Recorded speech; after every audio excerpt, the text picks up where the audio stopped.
everybody to the City Council meeting. First item of business is the Pledge of Allegiance. And Councilor Lambert Melton, can you lead us in the pledge?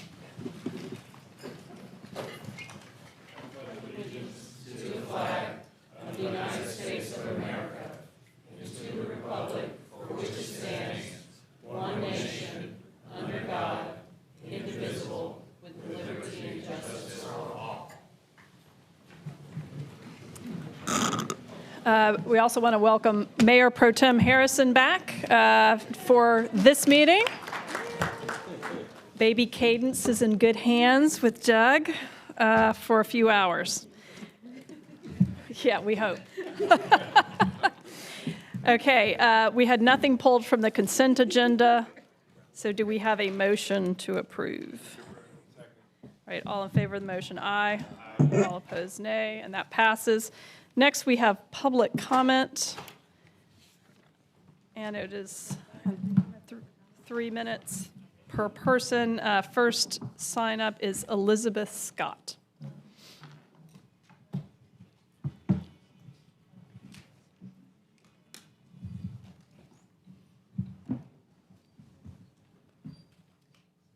Good afternoon, honorable council members. My name is Elizabeth Scott. I'm speaking on behalf of myself and my Anderson Forest neighbors. At September's Greenway Committee meeting, city staff said they had no Big Branch Creek cost estimates, but confidently proclaimed that the project could be completed within the $4.48 million parks bond allocation. However, estimates dated over a month before the meeting tell a different story. They show that the cost of a Segment 1B route through Anderson Forest would alone exceed the entire parks bond allocation for this project.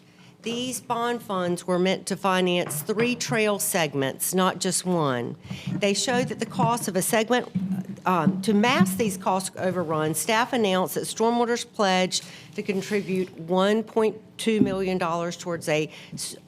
towards stream bank stabilization in support of a Segment 1B route through Anderson Forest.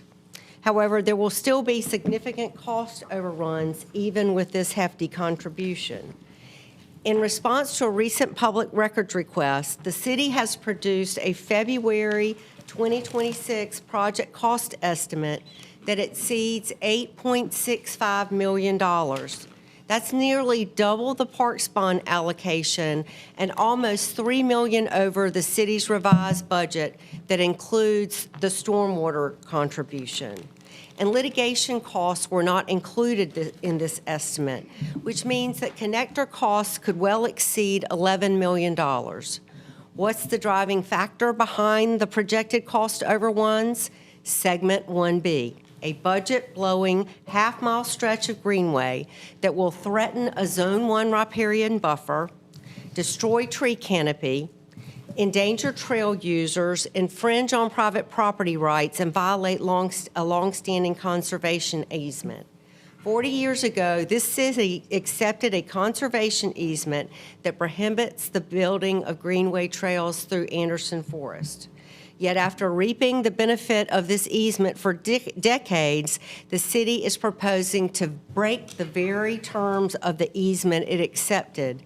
The city needs to keep its promises. 40 years ago, there are less expensive Segment 1B routes that can be built without threatening riparian buffers, infringing on private property rights, or breaking long-term promises. We urge this council to choose a different Segment 1B path in order not to build a trail that leaves a legacy of fiscal waste, environmental damages, and broken promises. Thank you. Next, we have Chris Crew.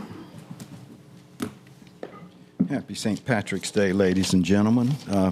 If you missed the St. Patrick's Day parade Saturday, it was my 15th. It was a whole lot of fun. It was downhill and ended at a pub. What could be more Irish than that? I'd like to talk to you today about preservation. Growth is inevitable. It can be transformative, but it's up to us to see that it's not destructive. Zoning and land use planning are tools that we use to meet this challenge. With considerable public input, we developed and adopted a comprehensive plan so that our growth could occur in a healthy and predictable manner. If you routinely overturn publicly supported zoning on demand and by whim, you might as well not have the comprehensive plan. You'll soon be asked to make a decision concerning 3 zoning change requests that will have a decided impact on the character, culture, and history of Raleigh: Z3125, Z4025, and Z526 all request concessions to profit that threaten the integrity of our historic districts and neighborhood conservation overlay districts. Changes to zoning created by the people should create additional public benefits. Convenience and profit is not a real public benefit. Real public benefit isn't more exclusive housing. Real public benefit isn't loss of cultural and historical resources. Unique neighborhoods, historic resources, and a vibrant downtown are what bring people to Raleigh. Fast food, fast fashion, and fast money are bad for our health and well-being. Thank you. Thank you. Hannity Ali, not seen. And Misa Saltari. Okay. Octavia Rainey.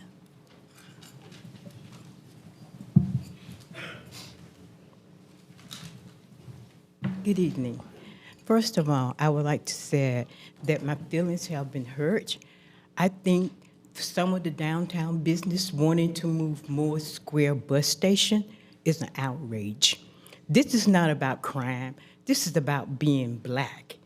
Down at Moore Square Station is the largest amount of black people that you will find 7 days a week, besides the African American Culture Festival. I'm just insulted by that. And I was said to the city of Raleigh, before you put that $20 million transportation bond on the table that you are planning on putting, you got to come talk to me. As a matter of fact, I would like to thank Corey Branch for the meeting this afternoon that we're having at 6:30. An announcement to Corey. I am going to invite you to my other meetings with pastors in Southeast Raleigh. I'm going across the Beltline now. We have 8 that have signed up. All I need is a date from you so I can get these meetings going. I'm going to tell them, black people don't bring crime. That's not true. That's what you said with the Raleigh Redevelopment Commission to get rid of the black neighborhoods. That's what you said, that they bring crime. We don't bring crime. I think the issue, we are not addressing the homeless issues the way we should. The issue is the mental health. Those are your 2 biggest issues that you have. And you have got to confront those issues. You can't do willy-nilly. It's not right, because black people get the blame. Black people with no transportation at all. They need the bus system. They really, really do. So my 8 pastors across the Beltline have called me and said, this issue is very important to us, and we want to talk about it. I am really surprised. I'm really surprised that they would even put that in Raleigh Magazine. That was an insult, and it's an insult to me for my 55 years of activism, and I'm not standing for it. We do not bring crime. The issue is mental illness and the homeless. And until those issues are thoroughly addressed, you're going to have those kinds of problems. But I'm insulted, Corey. I look forward to seeing you at 6:30 and to this city council. I am going all over the city with this issue. And I'm saying to them, don't vote on that $20 million bond until I'm satisfied. Because black people do not bring crime. Thank you. Athena Wallen.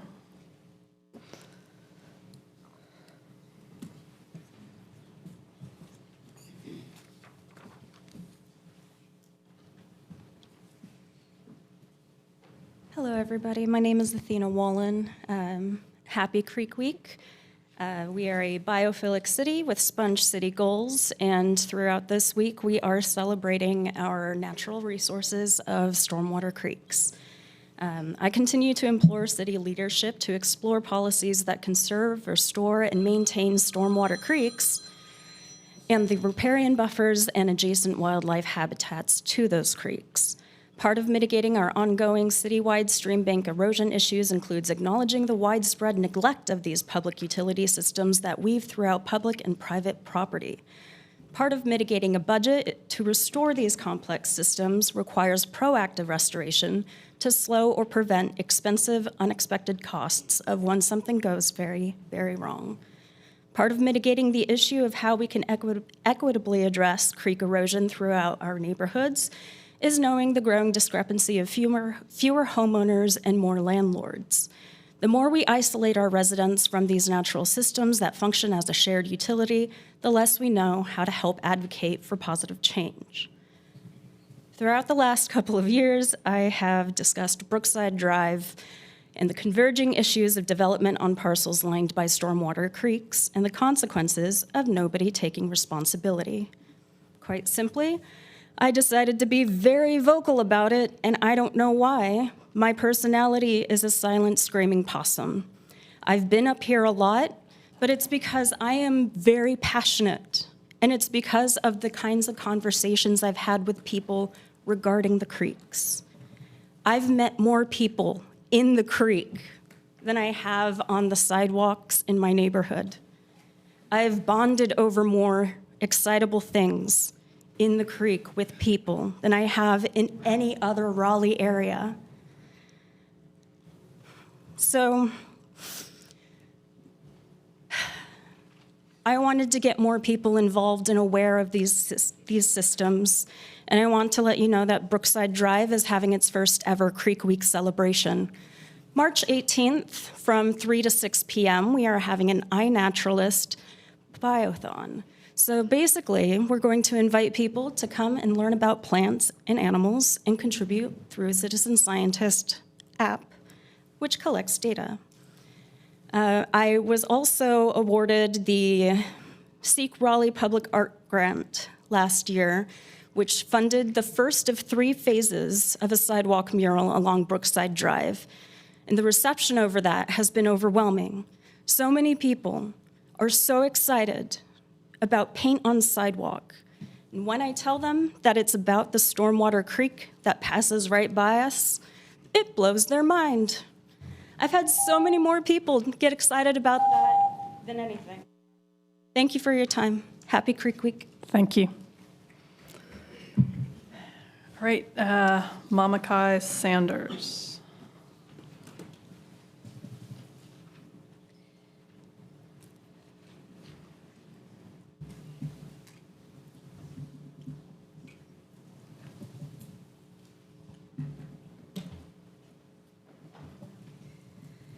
Good afternoon, everyone. It's another amazing day in paradise. Thank you all so much for your service.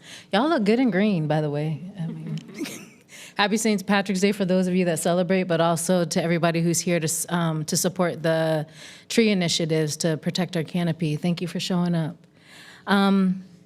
There's been so much on my mind and that I've wanted to talk about, and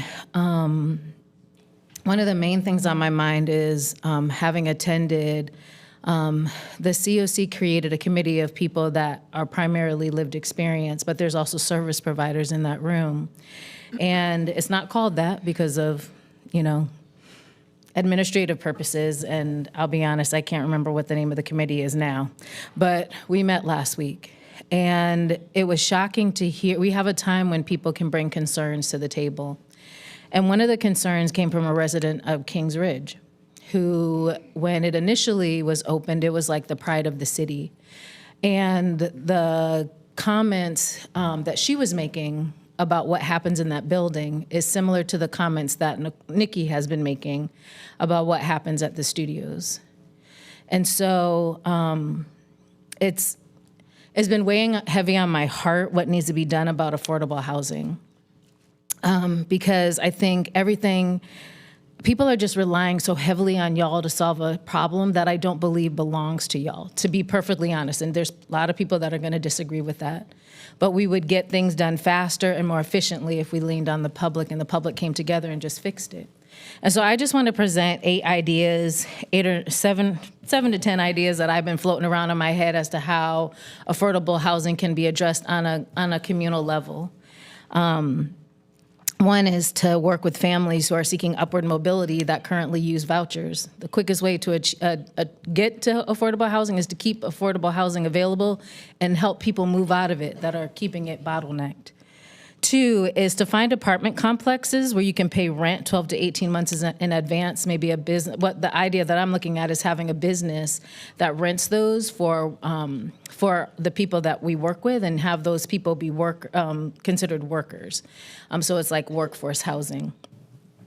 Select private property owners who currently list on Airbnb or Furnished Finders or others platforms like that to change platforms, to get out of that, figure out how they can transition. Purchase properties, especially along proposed BRT routes with potential to add up to 2 ADUs. Purchase or lease properties to use as campgrounds within the city limits, which those are allowed in CX, DX, and IX. And also to partner with property owners who are interested in having an ADU, especially those who we want to protect their generational wealth. And so those are just a few ideas, but thank you for listening. Thank you. Clodagh Bastian. Good afternoon, Mayor. Good afternoon, Council. Happy St. Patrick's Day. I'm from a real Irish woman. I'm here to talk to you today about trees. Trees make Raleigh, Raleigh. They shape our cityscape and they define us as the City of Oaks. They're the first thing visitors notice, and they're a large part of what makes so many people want to stay here. Sadly, Raleigh's popularity has come at a cost to our trees. According to the recent Wake County Land Cover Analysis and Tree Canopy Assessment, our county's population grew at a rate 3.5 times the national rate between 2010 and 2020. And during that same period, we lost more than 11,000 acres of tree canopy. That's twice the size of Umstead Park. Development has continued since. This isn't just about beauty.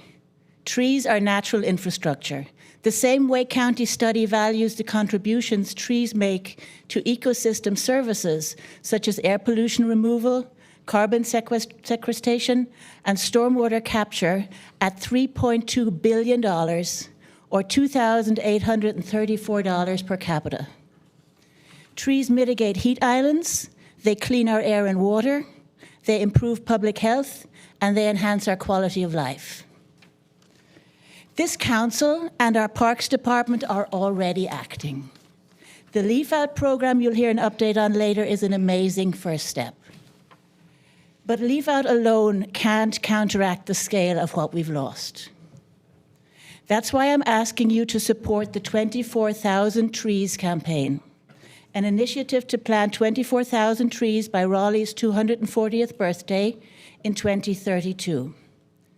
The campaign lays out a plan to re-canopy Raleigh by planting trees on state, county, and city land, rights of way, and private properties. The impetus for this project is rooted in organic collaboration between citizens, local nonprofits, and work from the Parks Sustainability, Wildlife, and Urban Trees Committee. Some of those in support are here today, wearing green, not just for Paddy's Day, but to show their support for trees. Please stand if you support planting trees. Thank you very much. Dear Council, I urge you to help facilitate the 24,000 Trees campaign to restore Raleigh's magnificent canopy in time for our City of Oaks' 240th birthday celebration. The Coalition stands ready to help. Thank you. And I brought you some stickers. Hold on. If I may, where should I? Thank you very much. All right, that concludes our public comment. Oh, okay. Robert Hubbard.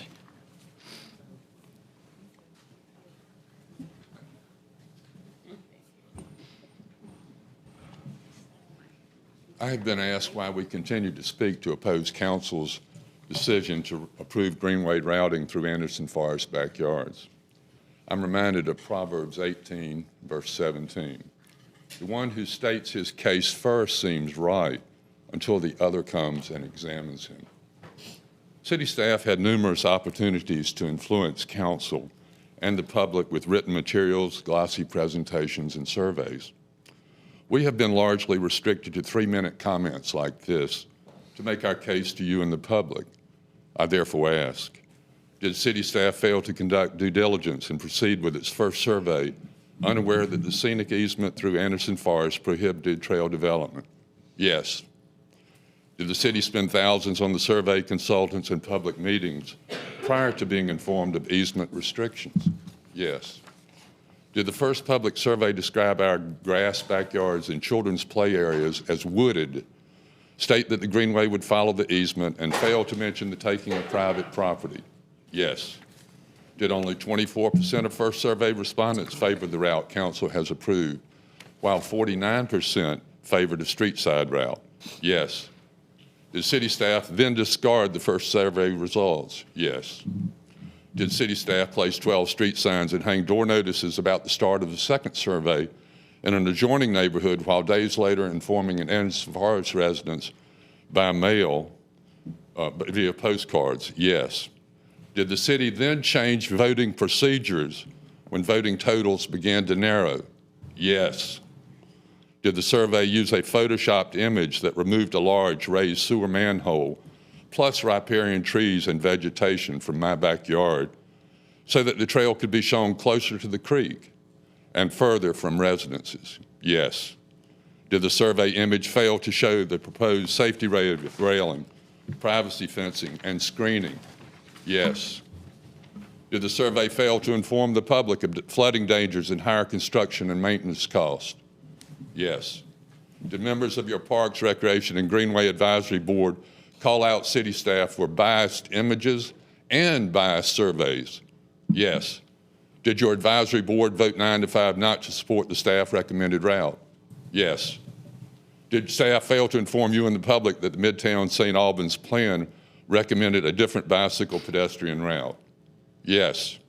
Did the survey fail to mention that a scenic conservation easement would be violated? Yes. Was the public also unaware of the extensive violation of riparian water quality rules? Yes. Does your approved route violate the city's own greenway guidelines? Yes. So many points, so little time. In short, did city staff present the truth, the whole truth, and nothing but the truth? No. Thank you. All right, so that concludes our public comment. And next, we will move on to the report and recommendation of Planning Commission. We have Bynum Walter, and is Nicole Bennett here? Okay. Fortunately, Chair Bennett is not able to join us this afternoon. Good thing Councilmember Silver said all his nice words Yes, last week. My name is Bynum Walter. I'm a Assistant Director in Planning and Development. I want to talk to you about what the Planning Commission did at their penultimate meeting. So we have some holidays upcoming in April. We always forecast these for you as you take into account when to set your public hearings. You have some items already scheduled for public hearing. There's a text change to zoning conditions and 3 rezoning requests scheduled for April 7 at your evening meeting. And then we do have no items scheduled right now for your afternoon meeting in April, on April 21st. And the items coming out of Planning Commission this afternoon, we are suggesting 2 of those to add to your April 7 evening meeting and 3 for your April 21st afternoon meeting. So I'll walk through those. The first is a couple of parcels on Page Road. This is a request to rezone just over an acre from rural residential to industrial mixed use with a 3-story height limit. This is consistent with the comprehensive plan. The associated annexation was on your consent agenda and scheduled for the 21st, which is what we're recommending here. And the Planning Commission recommends approval. The next request is 3 parcels on Trailwood Drive and Crump Road. This is the southernmost of the 3 requests on Trailwood that are pending in front of the city right now. So this is just under 8 acres. going from a residential 2 with the special residential parking overlay district and the neighborhood conservation overlay district, and also some R4 with that same special residential parking overlay district, all going to R10 with conditions. This is consistent with the comprehensive plan. It's inconsistent with the future land use map. Again, the associated annexation also on the consent agenda day, so that was scheduled for the 7th. We're recommending the same date. Planning Commission is recommending approval here. 1523 Crest Road. This is 2.66 acres going from your residential mixed-use 3-story district with your special residential parking overlay district to residential mixed-use 7 stories. There's an urban limited frontage being offered as well as some conditions. This one is consistent with the comprehensive plan, but not with the future land use map. Planning Commission recommends approval, and this is suggested for April 21st public hearing. You can see this is just on the west side of Avon Ferry Road, south of States Campus. C4925, this is 319 South King Charles Road, a request to rezone less than an acre from R4 with the Neighborhood Conservation Overlay District to Residential 6 with conditions. This is consistent with the comprehensive plan as well as the future land use map. Planning Commission recommends approval by a vote of 9-1. The suggested public hearing is April 7 here. And then the comprehensive plan amendment, this is CP 125. This is privately initiated and would realign a portion of a future street that would run south of Macon Pond Road down towards Lake Boone Trail. This is consistent with the comprehensive plan. Planning Commission recommends denial and instead suggested that you might consider removal of the second segment. And again, we're suggesting a public hearing for April 21st, 2026. What questions could I answer for you before we set public hearings? Any questions? Yep. Just a couple. Hi. The one that's in Durham. Mm-hmm. We passed the annexation line, and this one is outside of the ETJ, but obviously there's all that purple around it. So can you speak to how this fits into that policy? Absolutely. So as you all know, we have negotiated annexation agreements with our neighboring jurisdictions. This is inside our annexation agreement line negotiated with Durham, and so is included in that priority annexation area that you all acted on last fall. Mm-hmm. Okay. Any other questions, or is there a motion? I move we schedule a public hearings as noted by staff. Second. All right. All in favor of the motion, aye. All opposed, nay. All right. That passes. Thank you so much. We have special items, and you are on again, Ms. Walter, Avon Ferry Road assemblage. That's right. So you saw this at your previous meeting, and continued discussion of the item until today, putting off your decision about when to schedule the public hearing. So this is a request for just under 9 acres. It's consistent with the future land use map and the comprehensive plan. Planning Commission recommends approval. We're suggesting April 21 for this item as well. Since you saw this last, the conditions have changed. The first 2 conditions remain steady as presented as offered for the last meeting.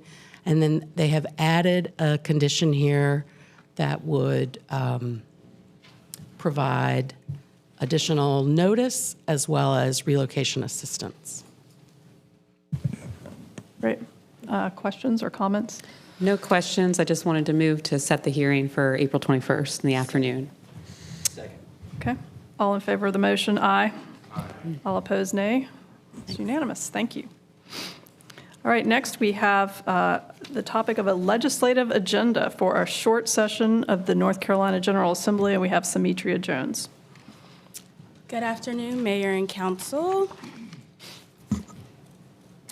So I'm before you today to walk you through what the short session is at the General Assembly, and we have an agenda in front of us. So I'm going to explain the short session, review the basics of a legislative agenda, provide you all with feedback that you offered us, some proposed legislative priorities, an example agenda, national and local advocacy efforts, as well as recommendations. So just a refresher, a legislative agenda is a roadmap of priorities or goals that a governing body or organization sets to inform advocacy efforts at the local, state, and federal level. So each session of the General Assembly convenes for 2 years, which they call the biennium. The long session, which was 2025, begins in the odd number years of the biennium and traditionally adjourns around July. The short session begins in the spring of the even numbered year of the biennium. So this year, our short session will begin on April 21st. So there are a variety of things that can happen during the short session. This is prescribed by statute. There is a joint resolution that's passed that lists all of the rules that the General Assembly will follow, including what types of bills legislators can consider during the short session. Those include the budget, local bills, constitutional amendments, appointment, adjournment resolutions, recommendations from study commissions, statutory commissions, and other committees, appointments and nominations, election laws, litigation, state or local pension or retirement systems, joint resolutions, and impeachment. One thing that's not up there are bills that have made crossover. So just a reminder, crossover is the date by which bills have to exchange chambers. Last year, that date was May 8th, I believe. So bills that made crossover can also be considered during the short session. Some deadlines to remember: bills that are authorized by a study or statutory commission or committee have to be filed in the House by Wednesday, April 29th of 2026, and in the Senate by Monday, April 13th, 2026. For local bills, that deadline is April 13th in the House and Tuesday, May 5th in the Senate. Just as another reminder, a local bill is an act of the General Assembly that applies to 15 counties or less and the cities within them and towns within them. They're often introduced at the request of the local government, and they generally proceed through the legislative process without objection. They do not go to the governor for a signature, and they're generally not subject to veto either. There are certain types of bill or issues that these local bills cannot consider, like cemeteries, ferries, bridges, but that's prescribed by the state constitution. So a little refresher of what a legislative agenda is. You all have seen this several times by now, but just want to preface it before we move forward. An effective legislative agenda is objective, concise, actionable, informed, strategic, focused, responsive, attainable, practical, and consistent with stated mission and values. So some considerations to keep in mind when thinking through a legislative agenda is jurisdiction, what the city or what the state actually has a jurisdiction over. Do you need legislative action at all? The timing and alignment with the biennium, politics, as well as advocacy partners. So to get into the feedback, you all at your retreat and post-retreat offered a variety of guiding principles. You unanimously agreed that you wanted these guiding principles to kind of operate in the background, so they will operate in the background in perpetuity. Those principles are to protect and expand municipal funding streams, promote the city's strategic plan, leverage relationships with public organizations and public-private partnerships, protect and expand municipal authority, and to advance policies that support residents.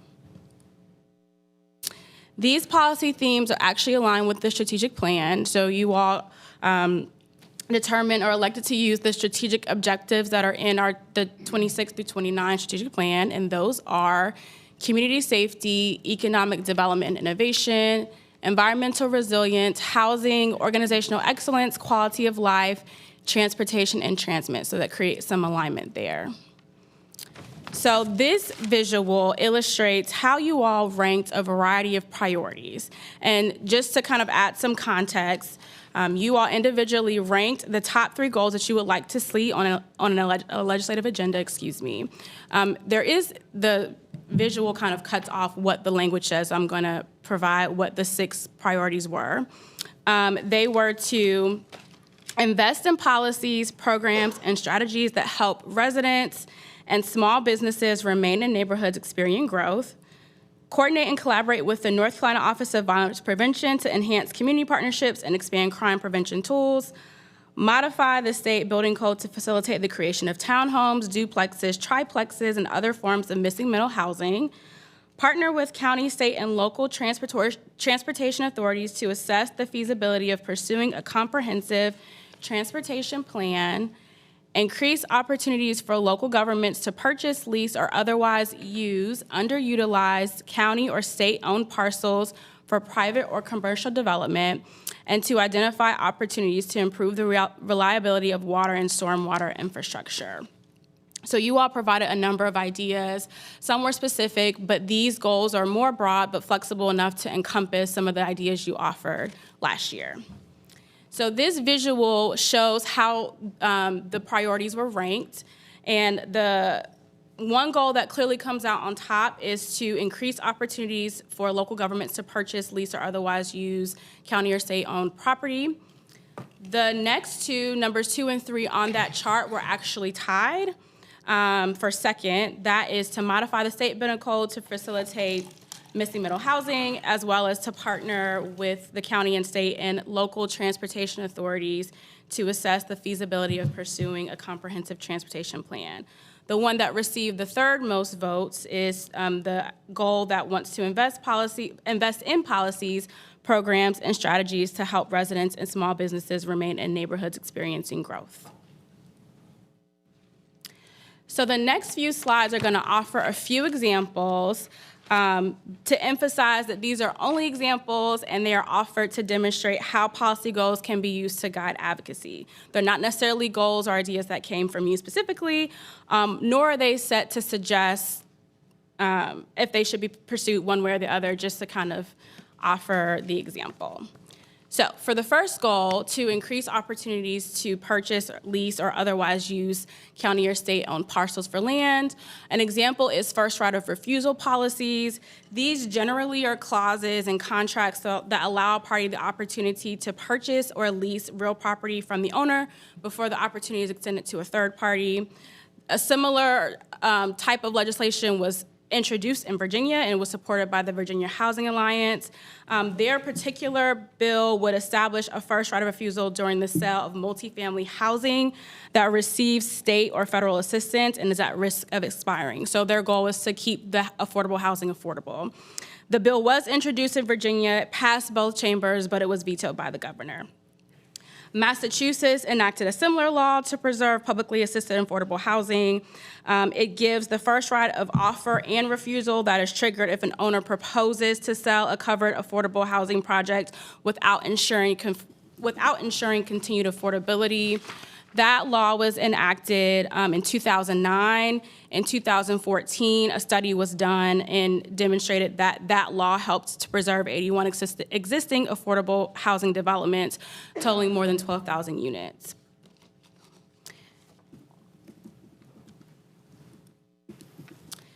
The second proposal that received a good amount of votes from you all is to modify the state building code to facilitate the creation of miscellaneous housing. An example is single stair reform. Smart stair or single stair reform allows buildings to require fewer staircases, which some advocates will believe will lower construction costs. Advocates also contend that reform allows for density without overwhelming or overcrowding neighborhoods. So this is one example that could fit under this policy goal. An example for the goal that relates to partnering with the county and state to assess the feasibility of pursuing a comprehensive transportation plan would be a local sales tax referendum for transportation. This we saw happen last year in Mecklenburg County, where there was a local bill that authorized sales or use tax to increase the sales tax in Mecklenburg County to go towards transportation. It was put on the ballot, and the voters approved that in November. Lastly, the goal relating to strategies and programs to keep residents and businesses in neighborhoods that are experiencing growth. There are a litany of examples here. One is to increase funding for LIHTC or to reenact the state LIHTC program. Some of you may be aware that there was a state version of the LIHTC program that has expired, and there have been several bills over the last few sessions to reenact that program. Funding for the Workforce Housing Loan Program, which is run by the North Carolina Housing Finance Agency. They often use this program in conjunction with LIHTC. There is the budget, one of the versions of the budget did not include funding for this program for this year. Protection for renters, as well as more grant opportunities for small businesses. So just to reiterate, those were examples, just to kind of mirror how their legislation could be used in these areas. So an example agenda, what I did here was list the guiding principles at top, which you see in green, and aligned some of the policy goals with the policy themes. So the first one is housing. Amend the state building code to facilitate the creation of mixed and middle housing. You can see that neatly aligns under the housing policy theme. Similarly, transportation and transit, the policy goal relating to the feasibility of pursuing a comprehensive transportation plan neatly fits under the policy theme of transportation and transit. Economic development and innovation, the policy goal related to purchasing or leasing underutilized properties, as well as the goal related to investing in policies and programs to keep residents and small businesses in their neighborhoods, neatly fits under the policy theme for economic development and innovation. Just a refresher on the national advocacy efforts and local government issues. This is the legislative agenda from NLC. For 2026, their policy priorities are to simplify federal requirements for communities, improve housing attainability, promote public safety, strengthen infrastructure investment, build future-focused communities, build community resilience, and reduce legal and financial burdens on local governments.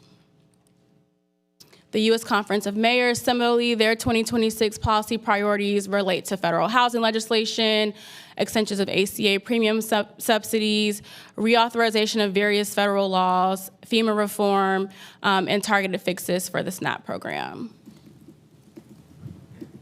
And lastly, the National Association of Counties, their 2026 policy priorities are to promote better outcomes in behavioral health, homelessness, and criminal justice, enhance disaster mitigation, advance practical and predictable federal investments with local flexibility, and to preserve local decision-making. Back here at home, the county's 2025-2026 policy priorities relate to housing affordability, foster care, and a specific goal related to tax lien signage. So here are the recommendations.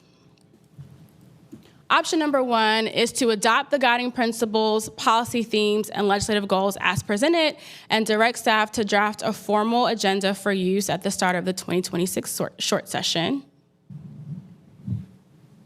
Our second recommendation is to refine. So you could send the proposed goals to the Economic Development and Innovation Committee to refine the language and obtain resident feedback. The third recommendation or option is to absorb the material presented and have staff return at a later council meeting for direction. Oh. And I will take any questions you have. Thank you, Ms. Jones. Do we have questions? Councilor Pond. Okay, get out. Hi, thanks for your work on this. This is something we asked for a long time ago, so it feels like we're making progress, which is a good feeling. I am curious, can you go back to any one of the example slides, maybe the state-owned property one?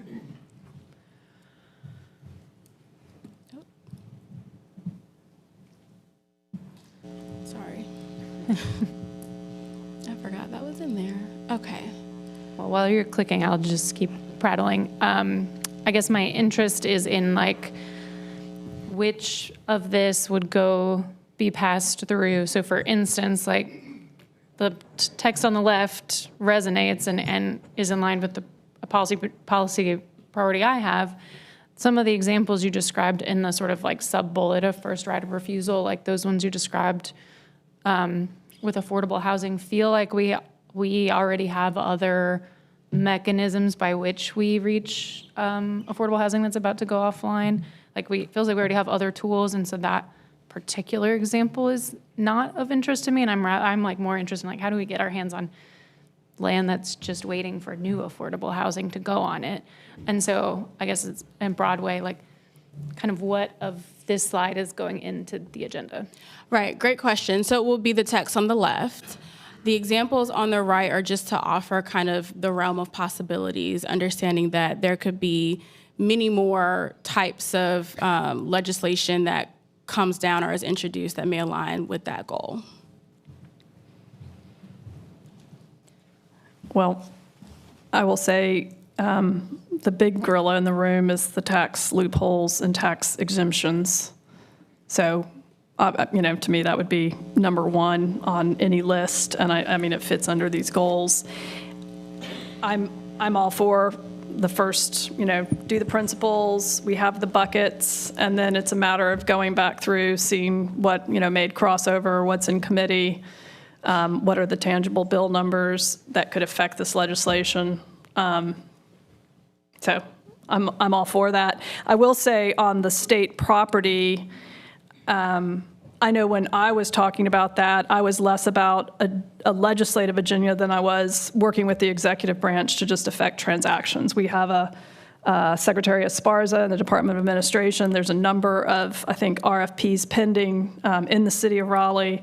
And what can we do to facilitate that, to help them? We've submitted some letters to them, but I would say there's also executive branch coordination as well as legislative. Yep, Councilor Lambert-Melton. I'm prepared to make a motion to adopt the priorities. I also just want to add to the mayor's point. I actually learned over the last few months that the county has less flexibility over their publicly owned land, and I do think that is something that could be a local act if they were able to have the type of flexibility that we have as a city that may be able to unlock some more partnerships. So that, I think, does fall into that one bucket. And then to your point, obviously, the state seems to have a more simple process for their land, and there is a great deal of underutilized state land, particularly in amenity-rich areas like downtown Raleigh that are mostly used for surface parking lots, which are really not contributing at all to the fabric of our city. So that would be priority one for me, and it was priority one for the council. But with that said, I move to adopt the short session legislative agenda. Second. Any other conversation? If not, all in favor, aye. Aye. All opposed, nay. Thank you so much. And thank you, Mr. Isley, for being here. All right, next we move on to the report and recommendation of the city manager. Good afternoon, Mayor and Council. We have 2 items in the report today, and then I will have a follow-up item from the budget work session from last week. The first item is a request for modification of loan terms for the Arbor and Millburney Road apartments. We have Erica Brandt from Housing and Community Development here to present this item. Good afternoon, Mayor and Council. Erica Brandt, Housing and Community Development. So I am here today with a request to make some loan modifications for 2 affordable rental properties that was brought to staff by the current owner of those properties. So I'll start off with a little bit of detail about the 2 projects, about their history, and then we have a representative here from the current owner, Essential Housing LLC, Mr. Eric Caminiti, who will make the loan modification request. So the 2 projects in question are the Arbors, which is on the kind of northeast part of the map on your screen, and Millburney Road Apartments, which is within the Beltline. These were both projects that have 50 units each, with all units being affordable at 50% AMI. So we'll start with the Arbors project history. This project was developed in 1996 by Mills Construction. The city invested at that time a loan of $500,000 at an interest rate of 5.25% with a maturity date in 2046. In 2020, both of these projects, the Arbors and Milburnie Roads, were acquired by Harmony Housing LLC, and the original loan documents were modified as part of that ownership transfer. So at that time, the interest was paid by the seller, a new interest rate of 0% was negotiated, and the maturity date remained the same. And then in 2023, City Council approved transfer of ownership for both of those properties from Harmony Housing to the current owner, Essential Housing LLC. And the periods of affordability for both projects were extended by 20 years. So for the Arbors, that's in 2066. Milburnie Road Apartments has a similar history, 1998 instead of 96, a little bit higher interest rate and a larger investment from the city of $750,000. When that 2020 transaction occurred, the principal had been paid down, and the interest was also paid by the seller, new interest rate of 0% established. And then similarly, in 2023, the maturity date was extended to 2068. And so I will now turn it over to Essential Housing to make the loan modification request and to answer any specific questions.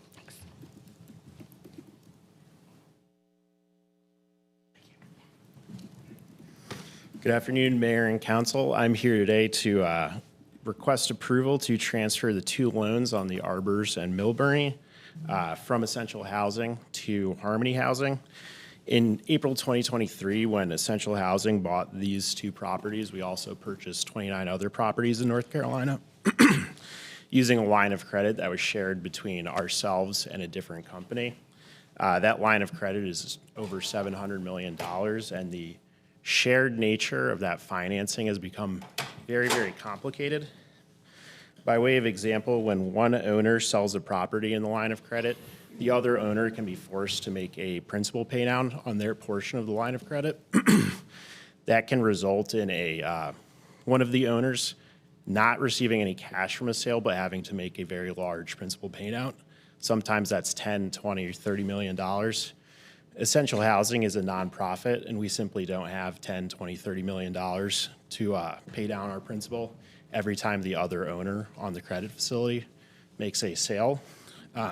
Therefore, in order to preserve our ability, our flexibility, and our mission of creating and operating more affordable housing, we need to sell these properties, these two properties, as well as 29 others. We're requesting that the loan be transferred to Harmony Housing because there's very little proceeds from this sale. There's very little surplus cash. We're simply looking to recoup some but not all of the surplus cash, or but not all of the closing costs associated with our original purchase of these properties in April 2023. There's no requirement in the loans to pay down the loans on a sale, and there just simply isn't really the cash available to make that principal pay down.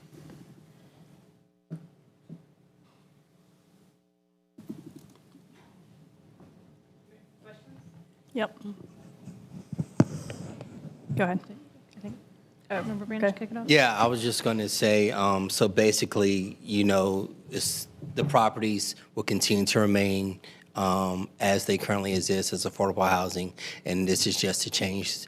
You're changing ownership, so this is needing our approval on the loan statement to change the name of that. So we have a new person that owes us in the end. That's exactly right. None of the affordability restrictions will change, so it will continue to have the exact same rent levels, the exact same services.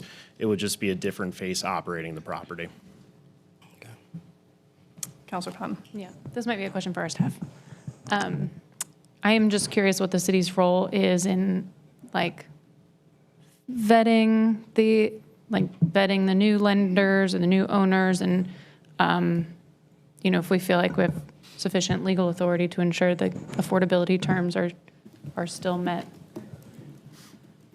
If I may. There's a land use restriction agreement covering the properties, which is between 30 and 50 years for all 31 properties we own in North Carolina. That will continue to be in effect. It's on title, so the affordability restrictions must continue exactly as is for the remainder of that land use restriction agreement. And if for any reason the loan repayment is not repaid? Like, what happens then in that situation? There will be no change in the affordability restrictions.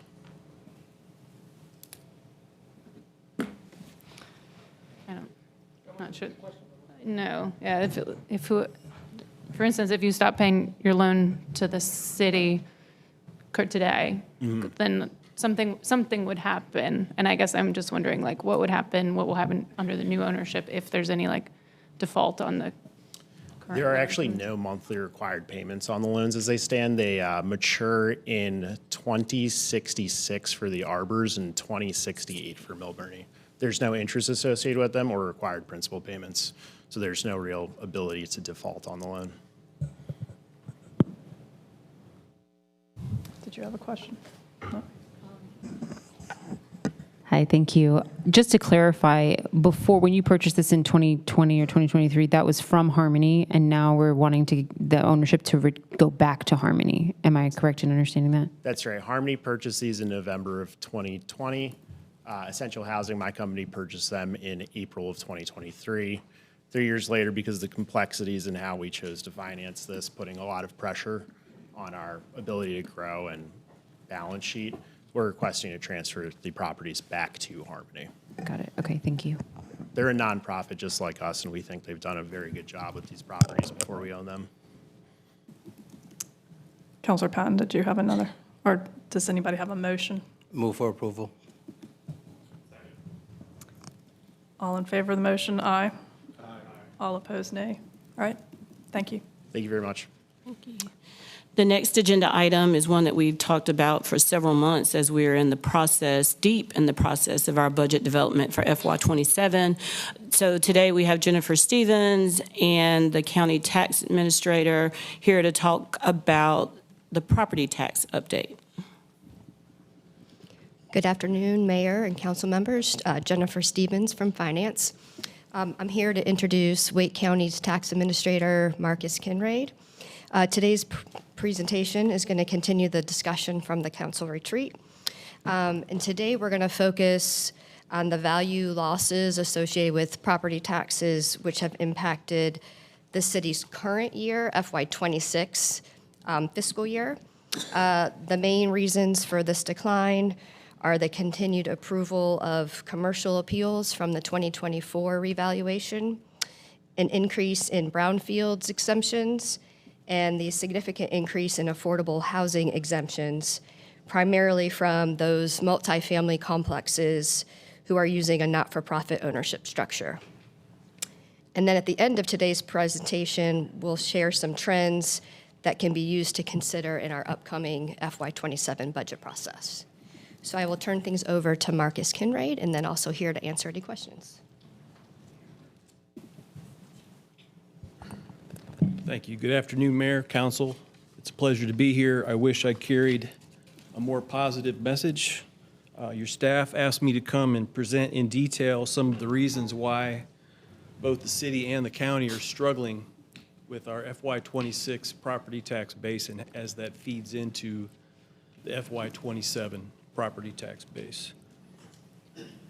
So as you think about the property tax base, it can be broken down into four main components: real property, personal property, public utility property, and then registered motor vehicle property. And every year in February and then again in April, I communicate to all of our municipal partners, fire district partners, special district partners, my best estimate of what I believe the value of your tax base will be. And in April of every year, it is still an estimate because there's a lot of things going on in Wake County, so we're still out working in the field. But typically, I hit it pretty close. And for FY26, everything is tracking pretty well per the estimates, except for real property, which is intriguing because typically that is the easiest component of the tax base to predict. So for FY26, the Raleigh tax base is a little over $500 million short on real property. And there are three main reasons for that. The first is appeals from the 2024 revaluation. We typically offer 3 levels of appeal when we do a revaluation. The first is an informal appeal, and it is exactly what it sounds like. Someone approaches us and says, hey, we think you're wrong, and they present any information that they believe supports their argument. For the 2016 revaluation, we had a 5% informal appeal rate, and that steadily declined. From 2020, it was at 4.4%, and in 2024, it was 3.7%, which was curious to me because we had over a 50% increase in value between 2020 and 2024. As we shifted to what we call a formal appeal level, that's the local board of equalization and review. They're members of the community who are appointed by the county commissioners. They typically have experience in the local market, either as an appraiser, an accountant, a banker, a real estate agent. And their job is to sit and have formal hearings and listen to appeals. And we were doing well for 2024 up until about the first week of May. The cutoff for filing Board of E&R appeals in 2024 was May 15th. And the first and second week of May, all of the jurisdictions started having budget meetings and talking about budget proposals and things like that. And some of our municipal partners, not Raleigh, were looking at fairly steep tax rate increases. And what we saw was, we believe that created some fear in the community that their tax bills were going to increase at the same rate that their tax value did. So we saw a rush to appeal the second week of May in 2024, and that pushed the appeal rate on Board of E&R appeals to 2.1%. So that was up compared to 2016 and 2020. And then that trend sort of followed on through to the State Property Tax Commission. The State Property Tax Commission, or the PTC, is the state board of equalization and review. And it's more like a court of law. It's got fairly stringent rules. It's a very slow process, and it takes a long time to get appeals through that process, particularly when you're competing against 99 other counties to get your appeals heard. So there were 1,500 PTC appeals filed countywide, and 1,000 of them were in the city of Raleigh. And that's sort of makes sense. Most of the commercial construction is in the city. So of the 1,050 that were filed, we still have 619 of them that are open and unresolved. Now keep in mind that 377 of those 619 I consider one appeal. It's one bulk residential appeal by a developer. So 619 looks big, but just keep in mind that 377 represents one. Of the open appeals, on the residential side, the total value under appeal is $120 million. And on the commercial side, the value associated with the open appeals is $4.9 billion. For closed appeals, you can sort of see what the trend has been. We've lost 11.6% on average on residential appeals and 12.6% on commercial appeals. Keep in mind that an appeal at this point that's resolved at the State Property Tax Commission will result in a refund for FY25, a refund for FY26, plus interest, and also reduces your FY27 tax base. If it's resolved after we issue bills for FY27, it could also result in a refund for FY27. So there's a lot of unresolved tax matters at the State Property Tax Commission. We also have several unresolved PTC appeals in the downtown special district. Parcel count is low, and the value of most of these parcels is high, so those 51 appeals can affect their base too, quite significantly. We're pressing as hard as we can on the council for the appellants to get these resolved, but at the state level, we don't control the agenda, we don't control the rules, and we really can't compel them to come to the table. The Hillsborough Special District has 9 open appeals, so they don't really have a significant problem in that special district. In terms of total value exempt, excluded, or deferred for the city, we just decided to show you the exempt value in the year after the most three recent revaluations. So in 2017, the value exempted increased by a little over 500 million. In 2021, the value exempted year over year increased by a little less than 100 million. And then in 2025, the value increase year over year was 1.22 billion.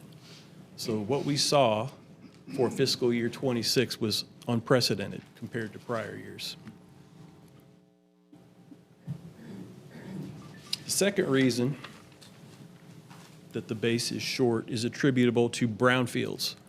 Brownfields are simply contaminated soil. And typically where we see these the most are in downtown Raleigh and inside the 440 Beltline. That's the oldest part of the county. It's been redeveloped over and over for 250 years.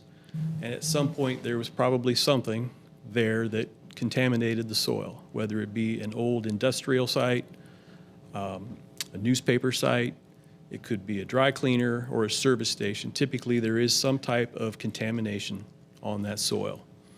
And there is an exclusion in the general statutes that will allow an owner to partner with NCDEQ to obtain an agreement that if they will redevelop that property and mitigate the contamination, they can qualify for a brownfield exclusion. So, for instance, we'll just take a $100 million tower that's being constructed on a brownfield site in downtown Raleigh. That property is taxable while under construction. Every year we go out and we estimate the percent complete of new construction on January 1. So hypothetically, if someone's building a $100 million tower on a brownfield site, and we determine on January 1 of 2025 that it's 90% complete, we will put a $90 million value on that structure and tax it. The following year, January 1, 2026, it's now complete. The owner applies for the brownfield exclusion, and if it qualifies, we have to reduce that complete structure value by 90%. So it goes from $90 million at 90% complete to $10 million as complete. So it's a huge swing in value year over year. Now you get that value back because the exclusion phases out over 5 years, but it's a big swing. In fiscal year 25, the city of Raleigh lost $514 million in value attributable to brownfield exclusions that qualified for their first year. $233 million was taxable in fiscal year 24.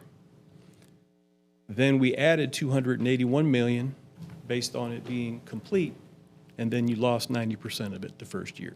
Again, an unprecedented increase in brownfields. The tax loss attributable to that $514 million is $1.8 million in city taxes. Affordable housing.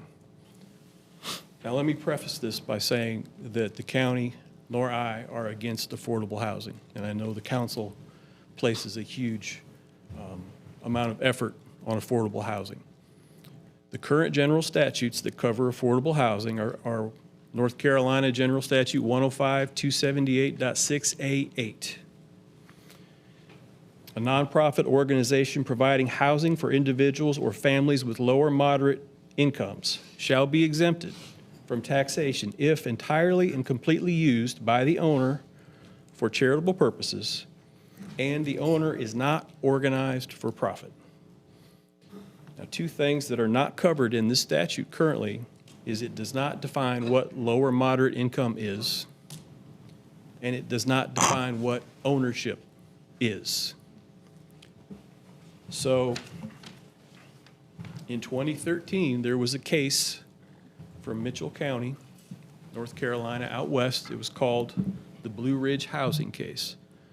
And this was a situation where a affordable housing apartment complex was owned by a for-profit entity. They owned 99.9% of the structure.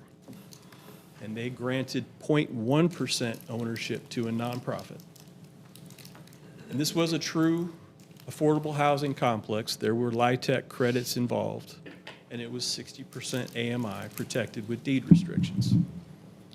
But the Mitchell County assessor said, well, the nonprofit only owns 0.1%, so that can't possibly qualify, so they denied the application. It was appealed to the State Property Tax Commission, who sided with the appellant. They said this is equitable ownership. It doesn't matter that the for-profit doesn't have full legal ownership. We believe they have equitable ownership.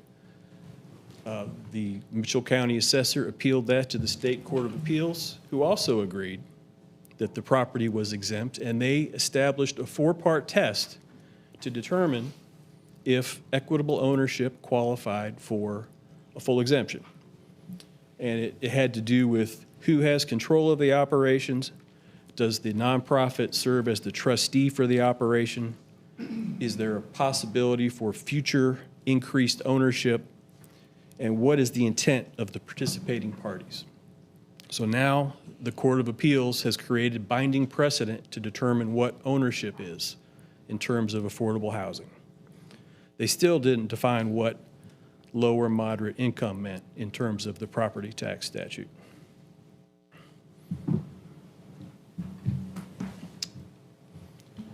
So the trend for exemptions in affordable housing in Wake County, you can see how this is really, I think I'm going to use a word I heard the mayor say, snowballed in the last 2 years.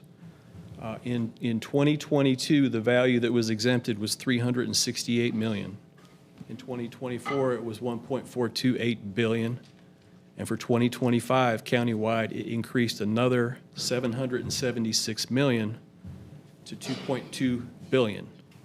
87% of that is in the city limits of Raleigh, or $672 million in value lost to these structures.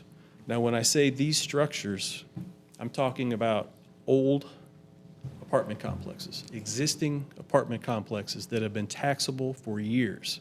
These are not new apartment complexes. There are no LIHTC credits involved in these apartment complexes. There is no government-financed mortgages or debt involved with these apartment complexes. So there is no follow-up other than the owners following up to make sure that they're in compliance. They record restrictive covenants, but the covenants are dissolvable at any time for any reason, with or without cause. So there is no protection to make sure that these apartment complexes are affordable long-term. Here's an example. This is the view at Lake Lynn Apartments. It was built in 1986, and it was taxable until 2024. It was purchased in 2020 for $81 million by a 99.9% for-profit investor from New York City, who partnered with an out-of-state nonprofit to create the ownership model to apply in 2025 for a 70% exemption. And they qualified.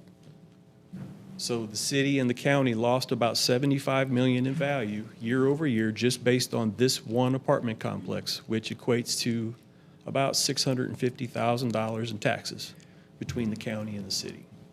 This is one example of 40 that occurred in 2025.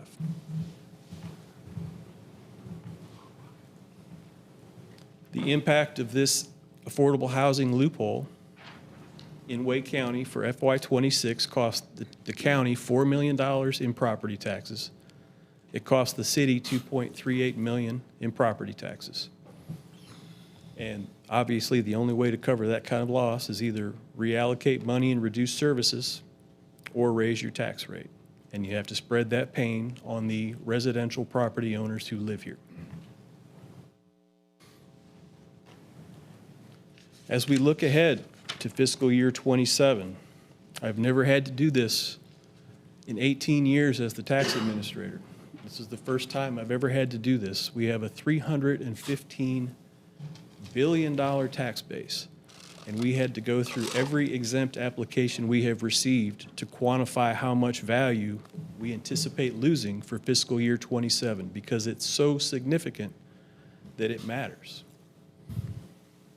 So for the city, we've received 115 applications for the affordable housing loophole exemption compared to 40 last year.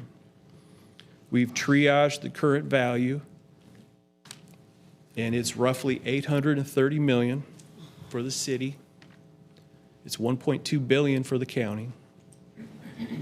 If we apply your current tax rate to this anticipated loss, it's another 2.95 million in city taxes lost. It's 6.2 million for the county. Just out of curiosity, if they do close this loophole, is all this grandfathered? There's a bill that exists that's been created. It's not public record yet. But the goal is to close this loophole and recapture any funds that we anticipated being lost for fiscal year '27. But there's no guarantee of when that may happen. So the Self-Help Organization, a nonprofit based out of Durham, did a presentation to the House Select Committee at the General Assembly. They did an analysis of the scope of this if it continued to grow. And they looked at the high median incomes in Wake County and the low rates compared to 80% AMI rental rates. And they determined that the potential scope of this could spread to 94% of all the multifamily units in Wake County. 94%. So if you want to translate that to value and tax loss, the current total value of apartments in Raleigh is just shy of $18 billion. There's already $1.8 billion exempt. There's $830 million in the pipeline to be exempted, so that leaves a net taxable value of $15.3 billion that's at risk. And if you apply your current tax rate to that, that's another $51.2 million in potential losses of city taxes attributable to this loophole. So the urgency to plug it is real. I already mentioned the House Select Committee on Property Tax Reduction and Reform. They've met several times. I've gone to all their meetings. They've asked for my feedback. I've gladly provided it. There's also now a Senate Select Committee on Tax Reform. They have not met yet. I'm sure you all saw the proposal by Senator Berger to place a moratorium of 12 months on revaluations in North Carolina. That would affect Wake County. We're on schedule for a 2027 revaluation. So there's a lot of unknowns at this point, but we're working as hard as we can to at least make sure this loophole is closed. Anytime I get a chance to talk to an elected board, I like to remind the community of the existing tax relief options that are out there for all residents, and to remind them that the June 1st is the date to apply. We've ramped up our efforts over the last 5 years to remind people of these tax relief efforts. We send out email blasts to 150 community partners every year in English and Spanish. I'm happy to say that the participation rate in Raleigh has increased 15% since 2021, but there's work to be done here too, because the income levels allowed for this existing exemption is still quite low. So that's another effort where we would need to get the General Assembly to help us. If I could think of any good news, I'd gladly say it right now. I'm sorry. Questions? I won't say thank you for that presentation. Councilor Branch. So I'm going to go back to your last point, because your presentation mainly targeted our commercial properties and what's happening there, which means our single-family homes, our residents are feeling those burdens, especially our seniors who still own their homes. Can you speak to any work? Because I know Mark, it's been a while since we've talked, but the last time we talked, I know there was, from my recollection, a look in the urban counties and trying to get the state to make some adjustments for 10 or 12 urban counties as far as that number being so low, as far as relief. Is there anything you could speak to there or where we're going there? So Representative Perret, who is from the southern part of Wake County, she filed a tax relief bill last year. I think it's House Bill 81, if I remember correctly. And that referenced a 70% area median income threshold for tax relief. There's still some pushback on that because there's a belief in the state that that violates the uniformity provision of the Constitution because 70% AMI is a different number in different counties. So we'll see if that gets any traction. I assembled a peer group of assessors, and we worked with the County Commissioners Association to come up with a different idea, and that's reflected in Senate Bill 349, which was filed last year. And that eliminates the marriage penalty in tax relief. And then it also, which we thought would be a big help, it drops the deferral portion of the circuit breaker tax relief. There's only about 192 households in Wake County that take advantage of the circuit breaker tax relief because it doesn't relieve taxes, it just defers them. It kicks them down the road. And at some point, they'll have to be repaid 3 years' worth with interest. And most seniors that I talk to, they don't want to leave a burden behind to their heirs. So that hasn't been popular. And what we proposed was instead of deferring those taxes, that they simply be relieved, written off, they go away. So that would cap property taxes at either 4 or 5% of someone's income, which in some cases is still quite high, but it's going in the right direction. So my last question is, of the work that you're doing, how things that's for public record, how can the community be updated and be made aware? Because they call us. Sure. And we're trying to say, hey, the county is responsible for the property tax programs and everything. So how do we share the information and the work that you're doing?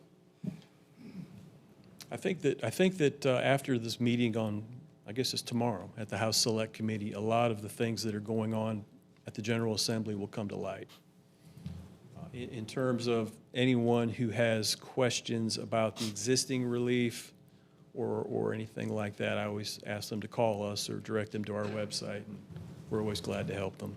We just had a tax relief workshop at the Top Green Center last week and talked to 40 or 50 people. So we're also, just while I'm talking to you, we have 2027 revaluation fast approaching, and I've committed to having some community sessions in the southeast Raleigh area, probably in August or September, to invite people to come in and talk to us before we finalize the values, so that in case there's some deferred maintenance items inside their home, things they haven't addressed in 40 or 50 years, so we can take that into account when we actually assess them and try to reduce the burden from them having to appeal to get the value right. So.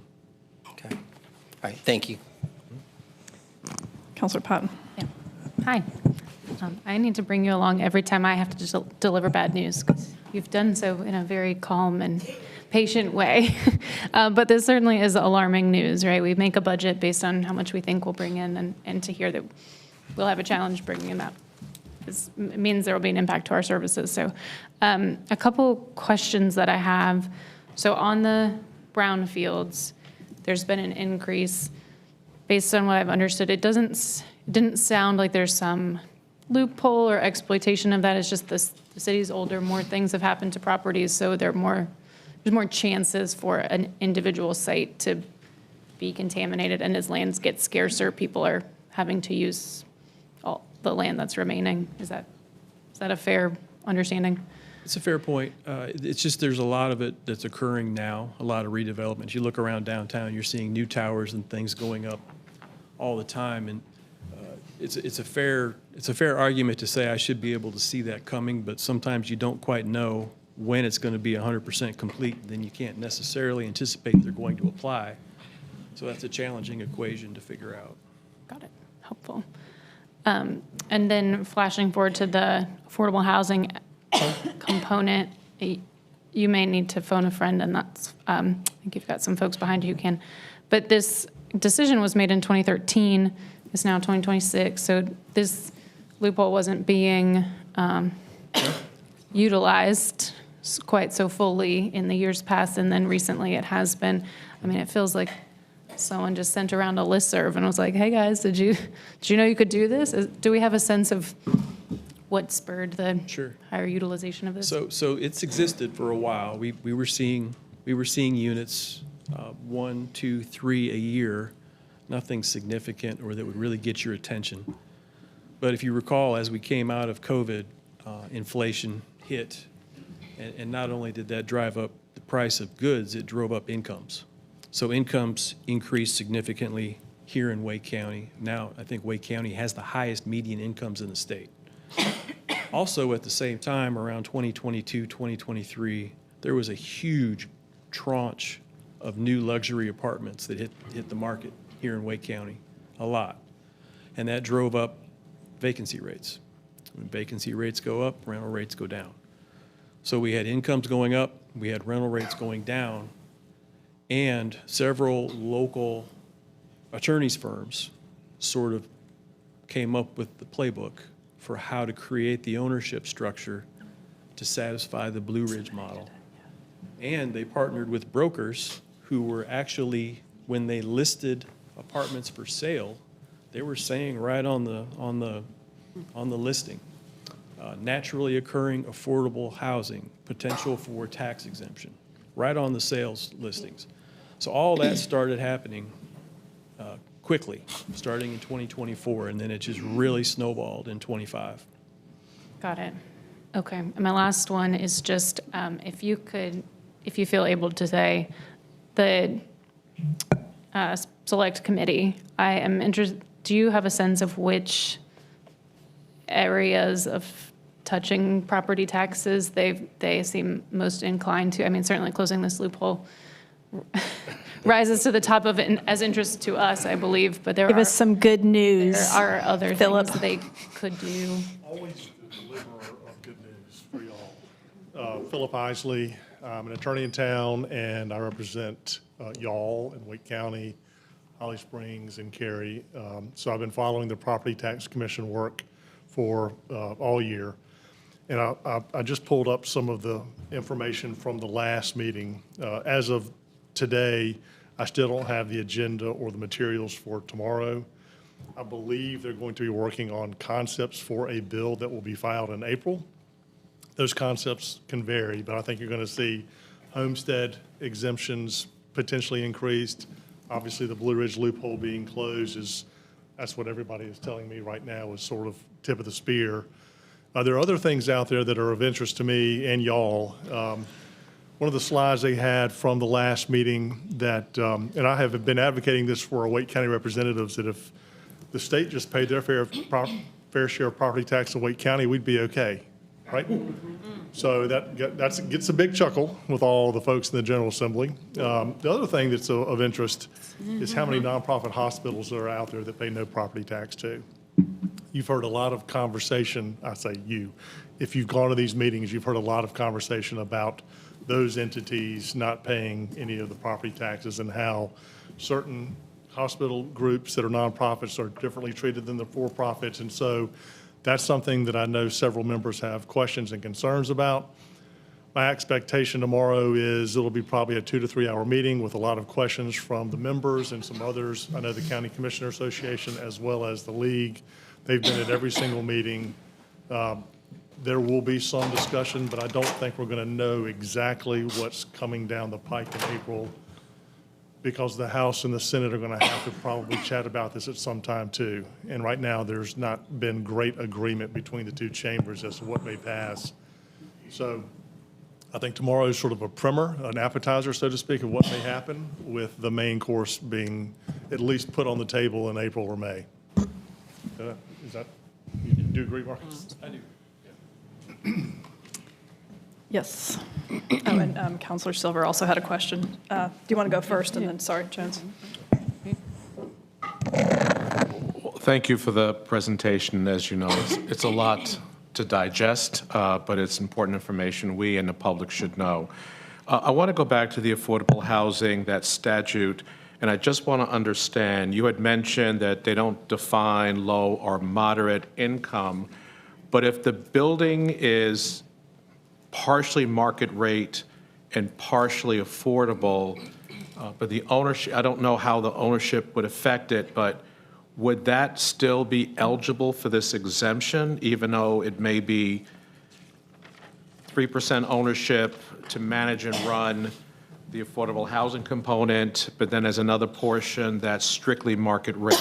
How does a mixed product like that affect this statute, and is that part of the Blue Ridge loophole? It is. Actually, the example that I provided to you, the view at Lake Lynn Apartments, we granted a 70% exemption on that. 30% of the units were market rate. Okay. The one thing maybe I neglected to say, we interpret low to moderate to be maximum 80% AMI, moderate. And of all of these properties that qualified based on the Blue Ridge model, there were none that went deeper than 80%. So they're just doing the bare minimum. And truly, based on the income levels in Wake County and what 80% area median income is rent-wise, it's higher than market rent. So these property owners are purchasing these apartment complexes, doing some work on the ownership to get the exemption. They're not lowering rents to achieve the exemption, and they're not further lowering the rents when they receive the tax abatement. So obviously, you know where the money's going, so. Yep. Counselor Jones. And then Mayor Pro Tem Harrison. I think you already answered it or just answered it, but do you guys keep track of kind of what you were saying, those that are eligible and do have the affordability, what those breakdowns are? But I think what you just said answered that everything was no lower than 80% AMI. Is that correct? Correct. None that I've seen. Awesome. None lower than 80%. That feels great. Thank you. And none protected long-term. Like I said, they record a restrictive covenant, which if you read it, it's dissolvable at any time for any reason. So there's no long-term deed restrictions involved. Yeah, just a question, I think, for the city manager then. When will we see how to handle this in our own budget decisions? So it looks like we're going to have a lot of uncertainty. How do we, We've got some meetings being put on your calendars right now for sessions coming up between now and May before we do the actual public unveiling of the balanced budget. All right, thank you. My question is also really to the city manager. The second headline below the jaw-dropping, and Mama Kai, I like your face, jaw-dropping, is the whole front row dropping their jaws. But the second headline is really our downtown property values and how that impacts then DRA. I don't quite understand how their funding model works, but I mean, would it be fair to say we could have highly reduced funding for DRA? We might have to shift levels of support, or we'd have reduced support downtown because of the drop in commercial property values. Just how do we think through that and prepare for as those come through? And Mr. King is over there shifting in his seat while that question came up. Okay, so. yes. So we've been shifting for quite a while up here at the table and in the conference rooms in this building. I think as we continue to evaluate current real-time data right now and the actuals of where we are in FY26 and where we think we're going to be through the projections and the current state of play for FY27, those are conversations that are being had. And as we bring forward that proposed budget to you, that will have all of those considerations and any of the negotiations and trade-offs. And we spoke a little bit about it. And the next thing I'm going to speak about is one of those trade-offs that we talked about a little bit last week at the enterprise budget work session. Those are those conversations we're having right now, trying to figure out how do we continue to provide the level of service that our customers demand and expect, along with doing everything that we have to do when the cost of business is elevated for the city as well as providing all of the quality of life amenities that people come to this city and this county for. So we will continue to work with our partners that are impacted by this, and we're having conversations all day, and I don't know how Jennifer is going to close out this presentation. She may speak to it, but if not, you'll definitely hear a little bit about it next week. And as I mentioned, we've got several meetings being scheduled on your calendars right now before we bring that budget back to you in May.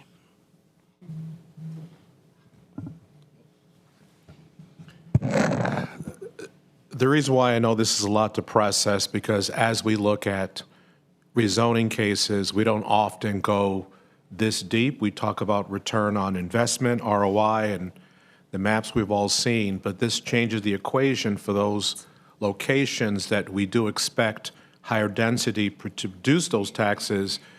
Those projects is now, it depends. If it's on brownfield, now it depends, and it changes the tax revenue. We all embrace and want more affordable housing, but hopefully the loophole will be closed. But if not, that factors in the equation, which puts more pressure on areas we identified for increased density to actually approve it, because we have a limited footprint with land and boundaries, and we have to think very differently about how land use affects development, but ultimately affects the taxes we collect. So that's why I'm trying to process this. It is shocking, but it's something we need to know so that as we go forward with the comprehensive plan, this is just a factor me as a planning director in the past have not taken into account. But these are some serious financial implications, because our goal is to make sure we have the funds to provide services and safety for our citizens and businesses. And so for me, this is just a huge wake-up call that we have to think about how we do business differently in the future, hoping this loophole will be closed. So, last question. Yep. So is it be true to say the only way to say a property is really making an impact on affordable housing that isn't just trying to get a tax loophole credit is through our LIHTC programs or any type of governmental funding for that project? Governmental supported and protected by long-term deed restrictions and new construction. Generally, not converting existing. Okay, thank you. Okay. Thank you. Just saying that finance is going to keep working with the county and look at our FY26 numbers, which we know roll into the FY27 base.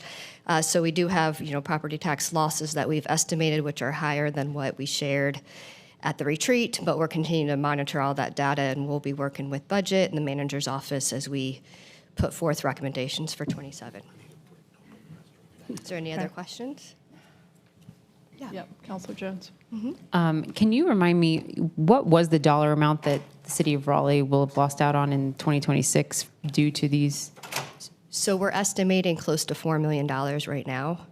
But as those appeals continue to get approved, and as, we know those exemptions have already been approved for this tax year, what Marcus alluded to, our next tax year. So we're at about $4 million right now, but it's a moving target. Thank you so much. Sure. Thank you. Thanks. Awesome. So that conversation is kind of a segue into just a point of clarification I wanted to make. You will recall last Monday we did the enterprise budget work session, and as part of that conversation there was a robust presentation around parking and the incredible pressure that our parking fund is experiencing, trying to balance the customer experience, safety, the overall cleanliness of our decks and parking facilities, as well as the cost, affordability, small business impact. And as we had that conversation, staff presented kind of the best case scenario and the worst case scenario of what knobs we need to turn to kind of get us to the point to where we cover that $8 million deficit. And quite frankly, right now, how we close that gap is the general fund, which is the property tax side fund, which we already know that is going to be less for the upcoming year, is taking money and putting it into the parking fund so that it can stay solid to be able to manage how we kind of work parking throughout the city. So I just wanted to clarify, there was lots of stuff in the news about automatically pulling a trigger and we're doing X, Y, and Z, and that's really not the case. We really wanted to get some guidance and some direction to kind of test the waters to see what council was comfortable with in the way of what trade-offs are we willing to make? Are we willing to address on-street versus decks?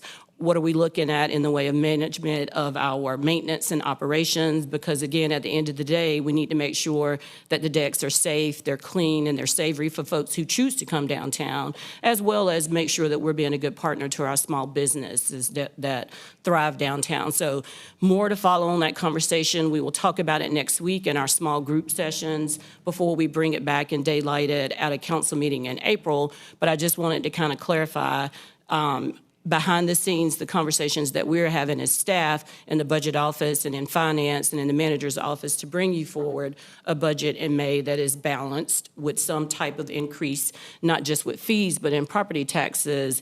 Those are the things that we're having to consider before we get there. And in years past, it's been easier because we've not had everything dump on us all at once. So when you look at property tax, you look at parking, you look at how development has not continued to cover the cost of what the actual cost of development is. Our growth, people automatically assume because we're growing in numbers that covers the cost of the services that we provide, and it does not.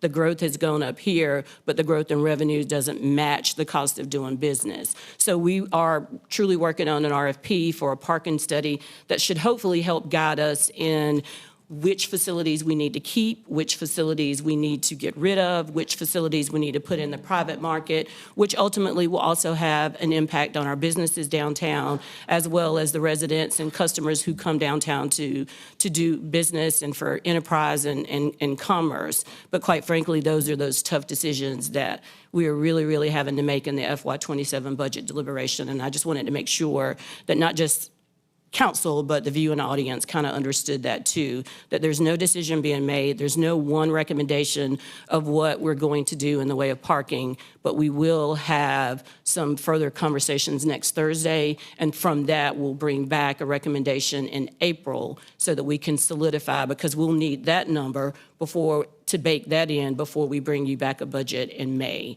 So just kind of wanted to walk you through those steps. And I think it was a good conversation because we heard from everybody. You all heard from everybody about it. But this is a tough year, and we kind of primed it last year and said that we had a great year last year, but looking at the economy and looking at just how things have changed drastically on a federal front and on a national front and on our state level, that there was no way we were going to be able to bring forward a responsive budget without some increases. So just wanted to kind of level set that so that council understood that we still have some work to do, and we're going to bring you back a couple to 3 options next Thursday that you can opine on before we bring it back publicly in April.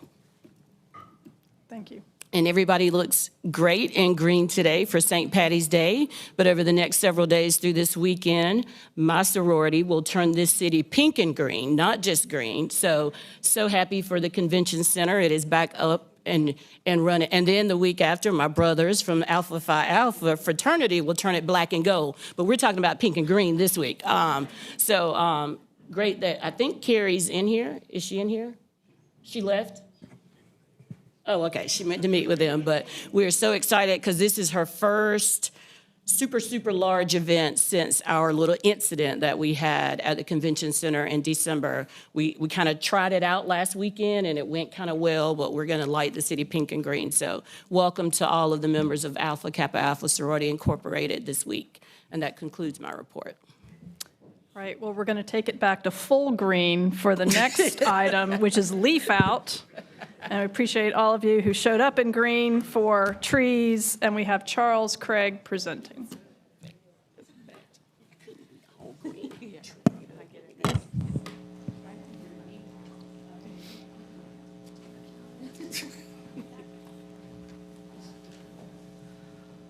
All right, good afternoon, everyone, to our mayor, members of council. I am so delighted to share good news today that we're We're going to be talking about trees and leaf out on behalf of the Parks, Recreation, and Cultural Resources Department. I don't stand alone. Zach Manor is here, will join me in the presentation, along with one of our members of the Parks Greenway Advisory Board, Kate Dixon, will share very soon. With that being said, what's the purpose of leaf out in this presentation? The purpose of this presentation is to share current progress in planning and implementing the Leaf Out initiative, and to illustrate, this is my goal, is to illustrate the future state we are working towards and where we aspire to be here in the future. In order to do that, here's our agenda. I want to present to some, introduce to others, what exactly is Leaf Out? So why are we talking about Leaf Out? How are we going to do Leaf Out? Who will participate in Leaf Out? We'll share, number 2, a detailed schedule, and then number 3, the most important part, our 7 key focus areas, and then number 4, what to look forward to and what to expect as we continue to advance Leaf Out. With that being said, what is Leaf Out? Leaf Out, ladies and gentlemen, is a non-regulatory initiative focusing on 3 focus areas. Number 1, this is the protection of existing trees. Number 2, one that we're all excited about, is planting more trees in Raleigh. And number 3, we want to invite the residents to help grow and care for our Raleigh urban forests. We want to get everybody excited about it, get everyone pumped up about it, because trees are very important. We understand that trees are essential to Raleigh, not just Raleigh, but Raleigh's environment and community health. Trees clean our air and water. They're pretty amazing. Trees beautify and strengthen our neighborhoods. Trees support community well-being, health, and property value, which we just talked about. With that being said, how are we going to do this? I believe anytime you start a project, definitely a project that you want to last a long time, you must have a firm foundation, a solid plan. With that, we're going to use this analogy of a tree, and we're going to start with the roots. The roots will represent our core. That's what we're focusing on, the protection of trees and habitat. We want to safeguard mature trees, and we also want to be friendly to our critters out there and to the habitat and the wildlife. As we look at the trunk, ladies and gentlemen, is the center pillar. This is the one that, once again, we're excited about, is engaging our public and getting everyone excited on planting trees. This is increasing our tree canopy and our habitat growth. We want to focus on areas that need it the most as we think about cooling neighborhoods that really need it. As we look at improving air quality and strengthening climate resiliency, we are a fantastic city, the city of Oaks, and trees play a major role in that. And then finally, if you look at the very top, our leaves. Leaves represent the stewardship and the education. We want to get the word out. We want to tell everybody. We want to engage residents. We want to continue to build partnerships and help people learn about the environment through programming, volunteer service events, restoration projects. We want this to happen, and not in a silo, but we want everyone to contribute. So who will make this happen? Who's Leaf Out? I'm proud to say that this has been an interdepartmental collaboration. This has not been done in a silo. We have some amazing departments here in the city of Raleigh. Just to shout out a few, looking at our engineering services partners through Stormwater, Sustainability Office, working very closely with Raleigh Water and Transportation, all have been amazing partners throughout this whole process. This process has also been rooted in community. We are very fortunate to have a fantastic community that shows up every month, grounded in public input through surveys and focus groups to share concerns through the Sustainability, Wildlife, and Urban Trees Committee. We are very excited to share. A part of our engagement process as we implemented Leaf Out, we focused on 3 areas. Intercept surveying, actually, where we went out to spaces and talked to individuals, and we talked about trees and how others may feel about trees and the direction of Raleigh through trees. We hosted pop-up events for volunteer services, and we tried to participate in volunteer services events and talked about trees. And then number 3, we shared as much as possible through our digital outlets, working through our Parks newsletter, our subscriber email, looking at social media, just sharing information about leaf out and trees throughout our beautiful city. I'm proud to say that a part of our outreach and a part of our engagement, we had, through our survey, we had 1,487 views where people around our community opened it up and started to think about trees. A part of that, 574 participated. And not just participated, but boy, they had a lot to say because they shared over 3,000 responses with us, and I'm very proud of that. And 837 of the comments is something that we didn't even ask for. They were so excited about, they wanted to share. And we read every single one of them. One last thing to touch on with this beautiful image, I think it shows a beautiful picture. Leaf out is touching all across the city. As we look at the blue dots represents areas where survey participants was able to share their feedback.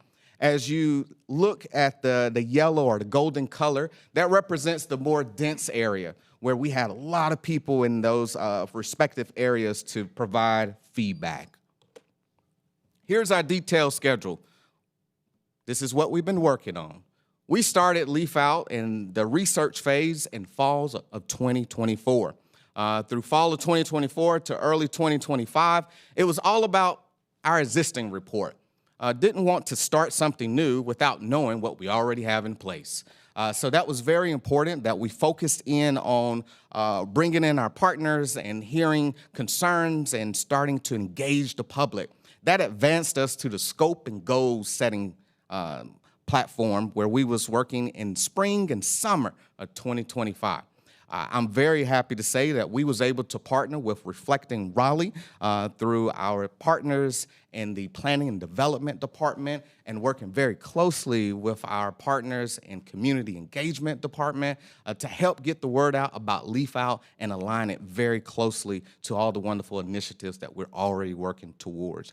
That helped us advance to the next step, which is the fall and winter of 2025, where we identified the 7 key focus areas that you will hear about today. And now we're here in early spring, 2026. We're excited about it to kind of report out.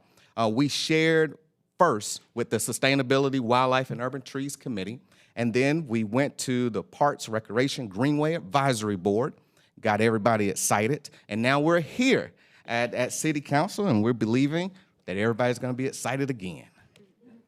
With that being said, I'm going to yield my time to Zach Manor to take us through the 7 key focus areas. Thank you. All right. Good afternoon, Mayor, members of council. Zach Manor, Urban Forester, Raleigh Parks. And thanks, Charles, for the great introduction. I'm going to focus on the 7 key focus areas, take you through those individually. So objective 1 is a policy limiting invasive species. So this is an internal city policy directed towards city projects where we're going to promote native plants and prohibit invasive plants as part of those projects and work. The goal is a 50% minimum, or excuse me, the minimum will be 50% with a goal of 70% of the plants used on city projects to be native. Now they're going to have some carve-outs. A lot of our grasses, some turf scenarios aren't necessarily native, so we have to have the ability to use some non-native plants in certain situations, but sort of looking for that 50% minimum and goal of 70%. This is a coordinated effort that we've worked internally with different departments, including Raleigh Water, Engineering Services, and Transportation. This isn't a UDO requirement or Unified Development Ordinance requirement. This is a voluntary internal policy that we're trying to establish. We based a lot of the language on Greensboro's resolution and then North Carolina Governor Executive Order 305, which encouraged the use of native plants on state property as part of state projects. We are currently fitting the policy into the City of Raleigh's internal policy template. So we've been providing updates to our Parks Board and the committee, Sustainability, Wildlife, and Urban Trees throughout the process. Objective 2 is a development plant list.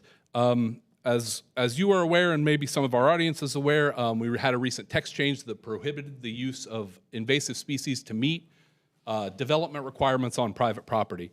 So in partnership with our partners in the Planning and Development Department, we came up with a list of native trees and shrubs that could be used to meet those private property development requirements. Again, this is a voluntary list, it's optional, but we wanted to provide options. So if you can look at the picture a little bit, you can see there's lots of plants. Every circle on there is a plant. A lot of those are required for different things on private property. So zoning requirements, thinking about parking lot trees or screening plants. We wanted to provide the ability for those developers to have a handy list that they could plug a native into those slots when possible. Third is an overall native plant list. And you may say, hey, that's quite a few plant lists, but we're working on a way to provide as much information to the public as possible. So this would be a Raleigh-specific list. Some of you may be familiar with Cary's list. Other communities around sort of have a native plant or plant list that they use. So this is community-focused. We've been working with our internal partners as part of the Parks Board, a lot of our nonprofits, plant growers, local partners to find something that builds something through existing lists and resources.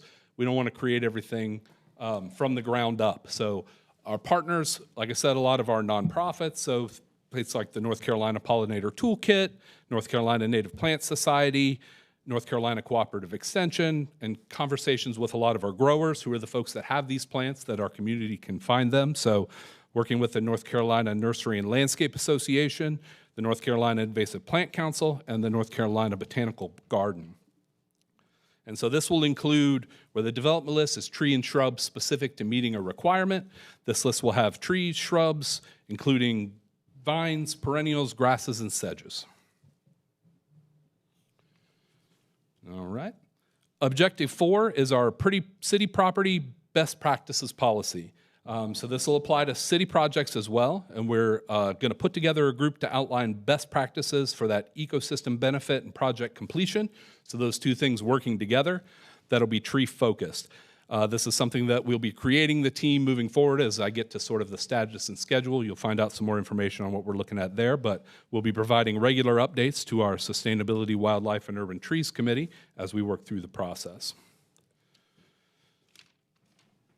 Right. Objective 5 is a way to sort of share all this information. As you can see on your screen, we have a Leaf Out landing page. It's going to be the source where we're providing updates on all this information and work that we're doing. We'll also be providing some links to some of the work our partner departments are working on, so finding a great place for all things Leaf Out in one spot. All right. Objective 6 is to continue to build and strengthen our community partnerships. Charles outlined at the beginning, it's sort of not just the city, it's our partners throughout. So nonprofits, and I'll list a few folks that we've worked with recently, sort of in that first column, that we're already working on those relationships, and our goal is to sort of extend and grow them.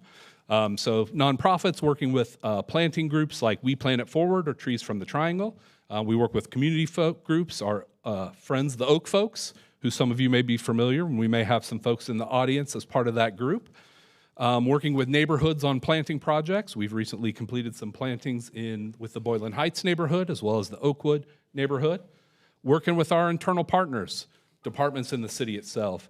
And then looking for continuing to grow those opportunities with our civic groups or local businesses. We're currently, as part of a campaign with the Raleigh Rotary Club, to plant 250 oak trees for the 250th anniversary of America. And working with local tree companies, Leaf and Limb, Davey, Bartlett, provide great resources and great information and help us sort of work through these. So the goal really is to expand opportunities. That could be through grant opportunities with the city, tree giveaways, events, planting projects, and contracts to provide services as part of what we're doing. And then, of course, the best for last, we've heard it mentioned a little earlier before, is the 24,000 trees by 2032. So this is an idea that was developed by our Sustainability, Wildlife, and Urban Trees Committee, part of the Parks Board, in coordination with the community to come up with a campaign, I think a big audacious goal or something along those lines was the lingo behind it. And the goal is to set a planning goal in Raleigh to coincide with Raleigh's 240th anniversary, which is 2032. So that's part number 7.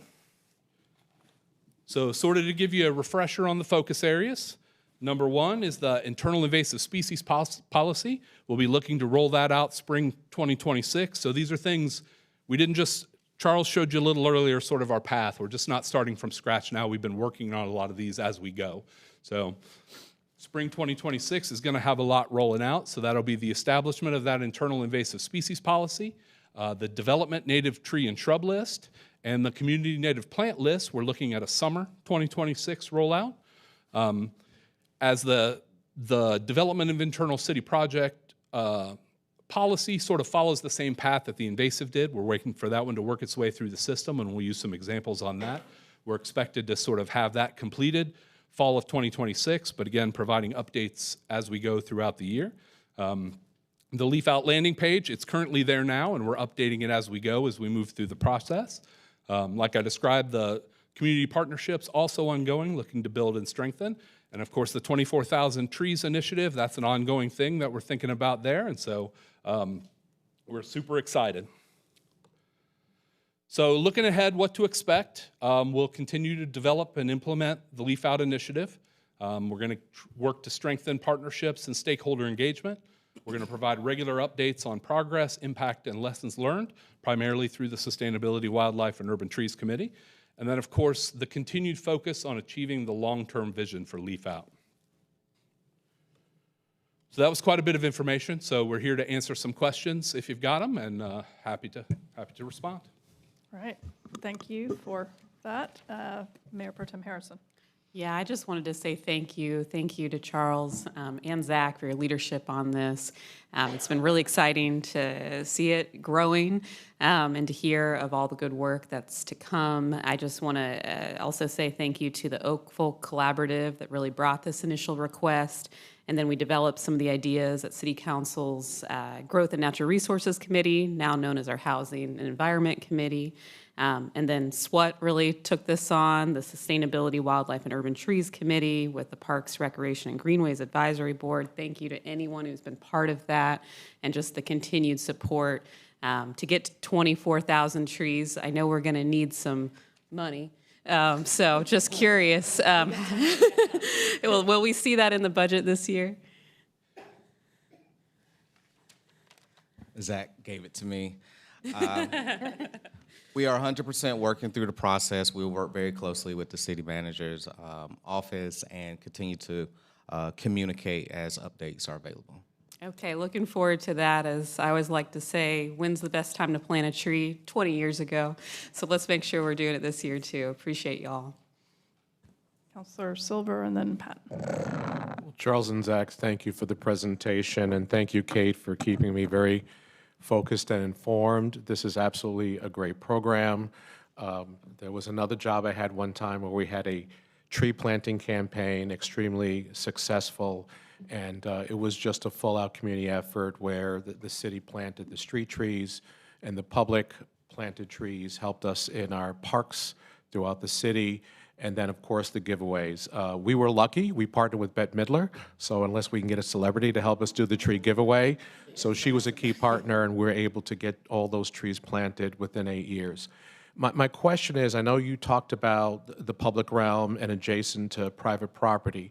Is there a desire through this campaign for the city to plant street trees in areas where there is an absence of street trees? So, because I was looking and it seems like these were more smaller trees that you could plant in parks and other locations, but I was kind of focused on some of the street tree locations.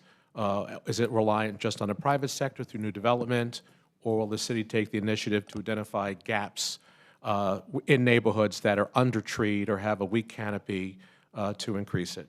Sure, I'd say all of the above. So trees planted by the city, trees planted by volunteers, trees planted by property owners. Bette Midler wants to come, we can find some trees for her to plant as well. I just may give her a call. I'll see if she wants to come down and visit. So yes, in response to your question, we'll be looking for opportunities to plant larger specific street trees as well as just about any size of tree possible in any place that works. Patton and then Branch. Okay. I will say Evan Rachel Wood is from Raleigh, so maybe she can be our Bette Midler. But yeah, can you go to the one with the list of 7 right before this slide? Yeah, this one, perfect. So this is incredible work. I would say the first 5 sort of have indirect costs, and the last 2 are the ones that have a real direct financial impact. And, you know, I had the opportunity to preview this a little bit at SWAT, and it seems sort of like the number 6 is a little bit inspired by the arts grant, that we'd have like a tree grant or some kind of thing like that. I love a big, hairy, audacious goal. That's like one of my favorite phrases. So I would say, with the finite financial resources that we have, I think I would just like to kind of express my budgetary policy priority on item 7. So I think people will really want to get behind this. I can imagine like lots of folks in my neighborhood planting 1 tree on their property so they can be part of this. People are going to want to put this on a shirt. You know, I think about how we can sell this story on our website. You know, I'm like, have a picture of a tree that's acting like a thermometer that's ticking up toward this goal. So I would ask that budgetary priority be put on item 7, and as we make progress on the 24,000 trees, then we like, you know, shift the proportionality toward the item 6, which I do think is a good, like, long-term approach. And I would also ask that, so I think there's a host of nonprofits and do-gooders and helpers in our community who are like sort of stand ready to be the boots on the ground of implementing this. But I imagine there's some like bureaucracy between them and doing it, and maybe we like need to be the keepers of the data that shows where these trees are being planted and counting them, but they need to be the organizers of the volunteer events and all of that. And to the extent possible, like if an RFP or some kind of master services agreement is needing to be prepared, I would ask that we prepare it now so that when the budget is approved, we're basically like inserting the appropriate amount of funds and submitting that. So, because what I don't want to happen is that we would miss a planting season this winter because we haven't like kind of gotten our paperwork in order. So that's a lot of comments. That's some more detailed thoughts. Overall, super pleased. And if would it be possible for Kate Dixon to say a few words, since she's really spearheaded this on the citizen side? Oh, absolutely. Kate is going to share next. Oh, for great. sure. Absolutely. Okay. And message received. Thank you for sharing that feedback. Councilor Branch. Yeah, so as we branch this out across the city, I have 2 questions. No one caught that, okay? Did he say branch this out? I caught it. I caught it. I caught it. So the first one is, it's one thing to plant trees. I received 2 trees some years ago. Only 1 is alive. So my question is, and it was not my doing, it was a street tree. It was a street tree that when it received the watering, it didn't work. So how do we make sure that we're not just planting trees to replace a tree because it didn't survive that stage? How do we, is this plan being thought of about keeping these trees to get past that critical year, the 2 years once it's been planted? That's my first question. Thank you. And yes, we're working very closely with the city manager's office for that very exact thing. As we look at not just planting, but maintenance as well. We want it to survive. So yes. So my second part is, in parts of my district, we have some older street trees. And, you know, over time, you know, we have residents that's been there 30, 40 years. These trees are starting to struggle. So my question is there a plan to look at some of these trees in their current health? And is it time to possibly replant another tree in place? That it's not a net add, but it's also something that I think if we're looking for another 20 years, making sure something's there. Sure, there's definitely a balance there, right? So it's too soon versus too late versus just in time, right? So I think we look at each tree individually. So if we got rid of everything that was a little older and kind of crusty, I may not have a job. So we got to be careful on some of that stuff. But thinking about opportunities, yes. So if there's one missing, one of the other pieces as part of your first question is also doing a good job of educating our citizens. So our folks that don't always have a green thumb to be able to keep that tree alive in their yard as well. And the city's sort of doing the same thing. So I would say it would be a combination, right? We haven't worked through the very specifics, but planting a tree is planting a tree. And if it meets that requirement, if it's because we had to remove one or because there was an open space, I think that all counts. Okay, thank you. Councilor Fort. Yeah, I'd like to volunteer Mayor Pro Tem Harrison to go babysit Councilmember Branch's trees and make sure they grow to their full potential. My 7-year-old is doing well. Tree, that's another conversation. But I would like to say thank y'all for the work on this program. I know that we hear a lot from a lot of our residents and citizens about the importance of developing and maintaining the tree canopy throughout the city of Raleigh. So I think this is something that a lot of our residents can be really excited about, and hopefully we'll have participation across all of the districts throughout the city to make sure it's widely spread and that people know about the program and take full advantage of it. But thank you for the work and thank you for the presentation. I know Kate's going to come up in a minute, but I will just say, of course, I had the opportunity to participate in a tree planting last fall, and I see Mike Motzinger out there from Boylan Heights, and it was amazing. I thought it was going to be a lighthearted Saturday morning, and when you handed me the pickaxe, I was like, oh my gosh.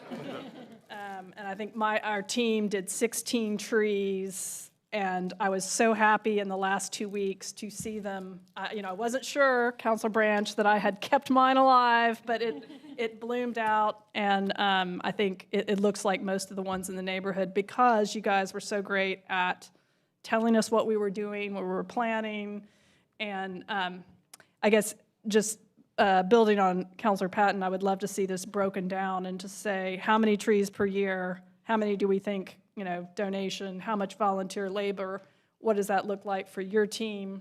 Again, I saw what went into, it's a little intimidating, but ultimately there was, we had a lot of volunteers in our neighborhood. So just appreciate the work, appreciate the advocacy, and definitely want to support getting to meeting the goal. All right, at this time, you will hear from Kate Dixon. Good afternoon. It's wonderful. Thank you for all your comments. I am so glad to be here to speak on behalf of the Sustainability, Wildlife, and Urban Trees Committee, which I chair, but I'm actually also here because Chris Perea, the chair of the Parks Board, because SWAT has done so much work on this, he graciously asked me if I would present some resolutions on behalf of the Parks Board. So I wanted to start by saying that I think over the last couple of years I've talked to all of you about trees one time or the other, and I just appreciate the leadership and the great interest that you all show on this, and thank you for that. Before I speak about the resolution, I just wanted to say something. With Sustainability, Wildlife, and Urban Trees, we've been really involved, the committee, and we have a whole lot of people who come and attend our meetings, and there's just been a lot of interest in this.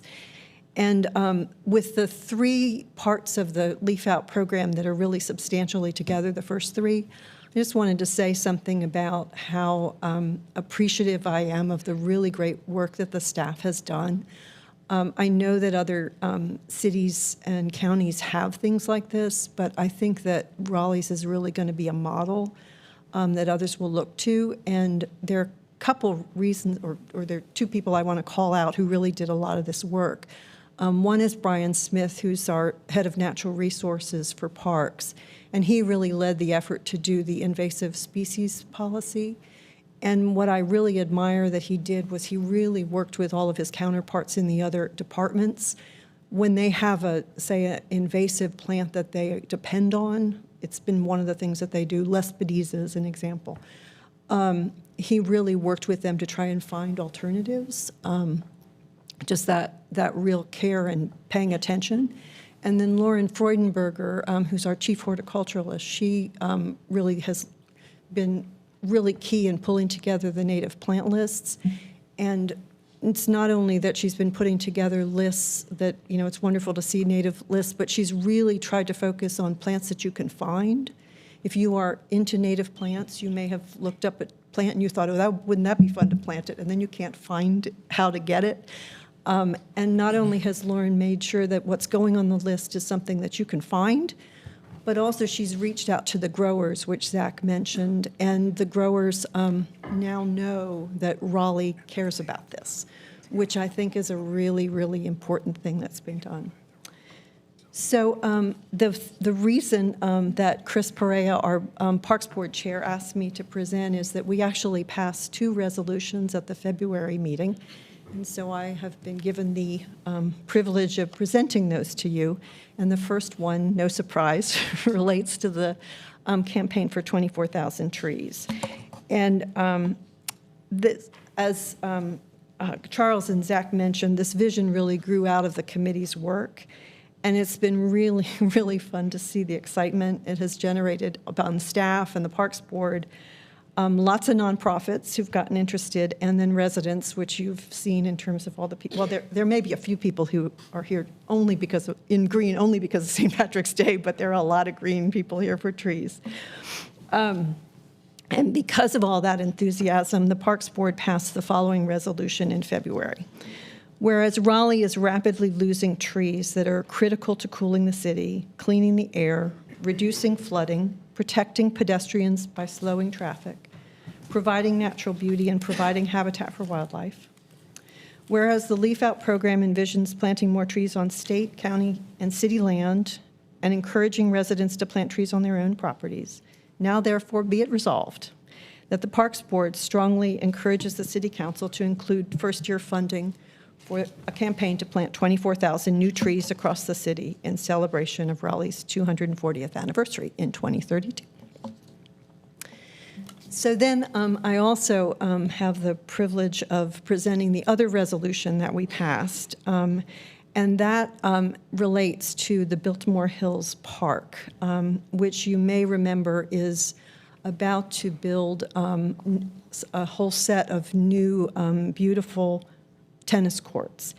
And for several months, we have heard from many thoughtful and passionate tennis advocates who are urging the city to rebuild as well the existing courts, which are not in very good shape, and also provide a facility for on-site staff, especially now that that whole other set of top-notch tennis courts is planned for the park. And so after listening to them, we felt that they made a compelling case for the city should look at this closely, and we passed the following resolution. Resolved that the Parks Board requests that the City Council review the Biltmore Hills tennis project in light of public feedback and consider a revision to the project plan that includes a rebuild of the existing courts and incorporation of a park structure for on-site staff. And so thank you again for the opportunity to serve on the Parks Board and the opportunity to speak today. Thank you very much. Thank you. All right, does that conclude? Councilor Patton. I'll move to adopt the first resolution of the Parks Board regarding the tree campaign. Second. Okay, all in favor of that motion? Aye. Aye. All opposed, nay? All right. So to the second motion, I think the council needs an update before we act on that, because there's a lot of funding in the millions of dollars that needs to really be discussed. That's a little different and a lot more expensive than the first resolution that we just agreed to. Okay. Anything else? All right. Thank you all for the work. And I will note that Mayor Pro Tem Harrison has exited, so she is now excused. Okay, next we've got the report of the Stormwater Management Advisory Commission with Wayne Miles and Graham Smith. Yay trees, yay stormwater. Good afternoon, Mayor, council members. We will continue with the green theme of this meeting so far. So Wayne, if you could give folks a few minutes so we can hear you.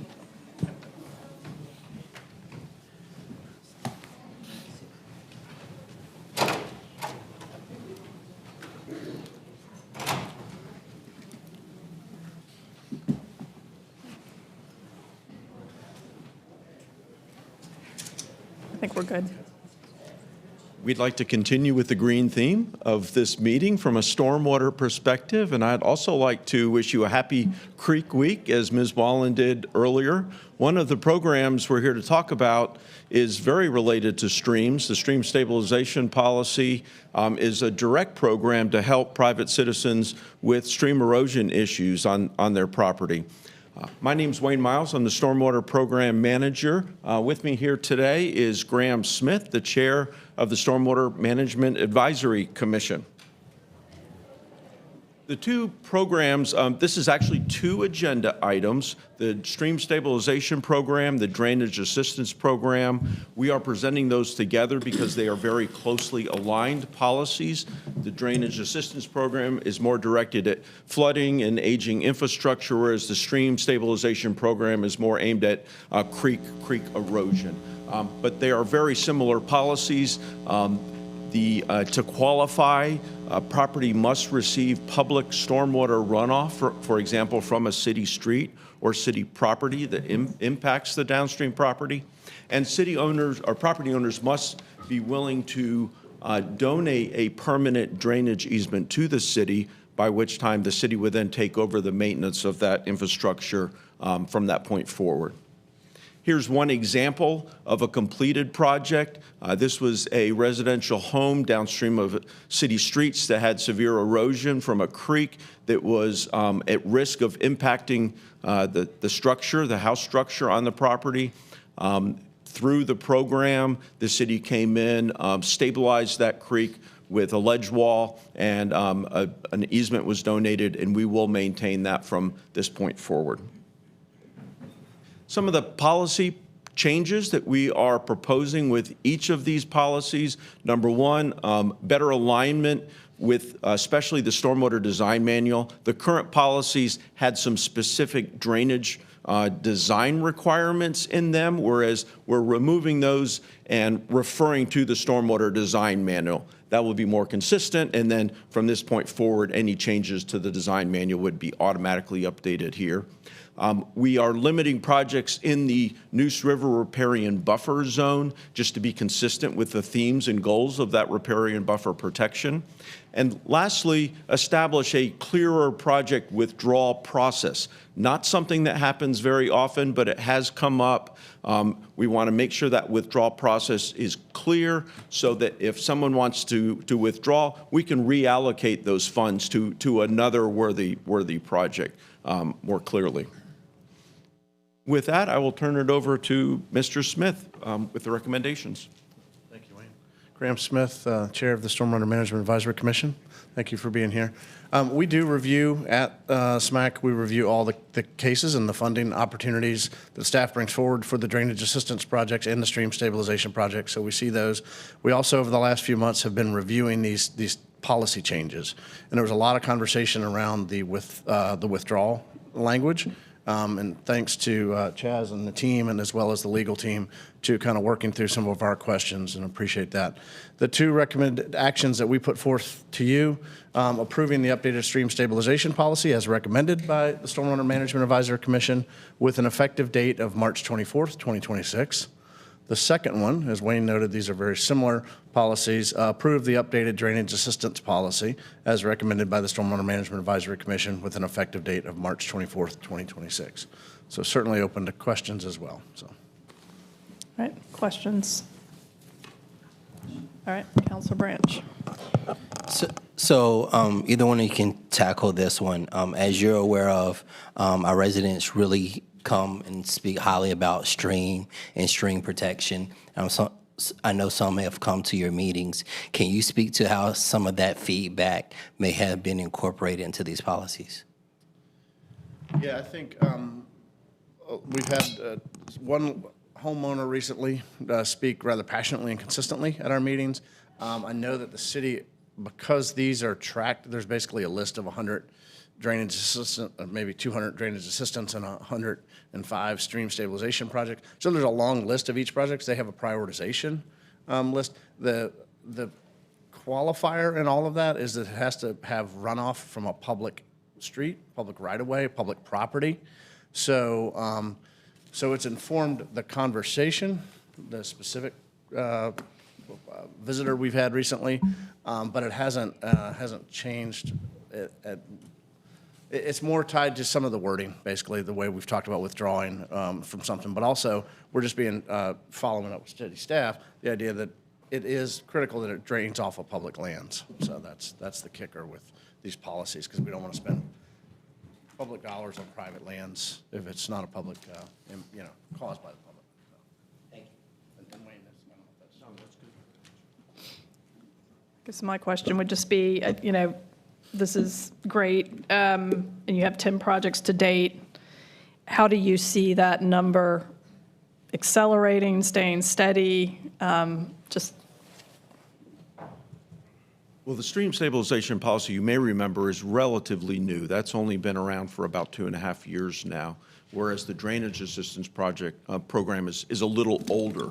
We did want to break out and emphasize projects to put more emphasis on the creek erosion, because we were seeing a lot more emphasis from citizens on creek erosion. So those programs have stayed fairly steady. They are small projects, so delivery can be a challenge. One of the things we have changed here recently is we're working with a consultant to end procurement for a new contract type of unit cost, so that we can bundle more of these projects together and deliver them more effectively to get through that list much more quickly. That's great. Thank you. Any other questions? All right, so we need a motion to approve the updated stream stabilization policy. Move to approve. Second.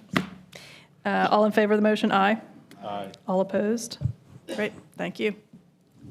And I do, for the second agenda item, we would request a similar motion for the drainage assistance policy. All right, amend it as a package.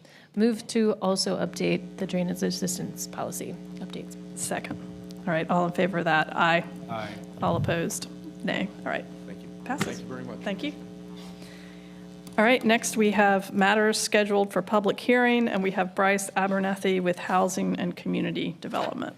So Mayor Chris Boyd will be presenting those items. Mr. Abernathy had to step out for a family emergency.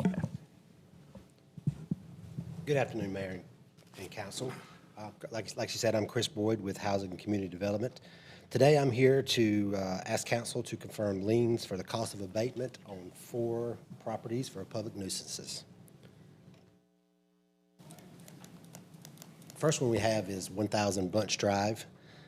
This one was a complaint, lots of trash, large pile of limbs that we had to clean up. The second one is 105 Cook Street. This one was also a complaint, high grass, overgrown yard. Had to have our crews go out and clean that up. The third one is 700 Cooper Road. I think you're familiar with this one. We've been out several times on this property for abatements, and I think last month they confirmed we got to get an ordinance to have it boarded. But it's an ongoing issue with this particular property. Trash, household items, broken trampoline. This is the third abatement, and I think that the running total is $2,441 for this property. And the last one that we have today is 614 Tower Street. Again, it's a complaint, lots of trash, bottles, large limbs. And that's all we have for today. Okay.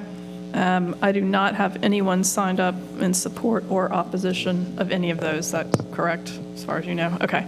So we will open the hearing on these 4 properties and close the hearing.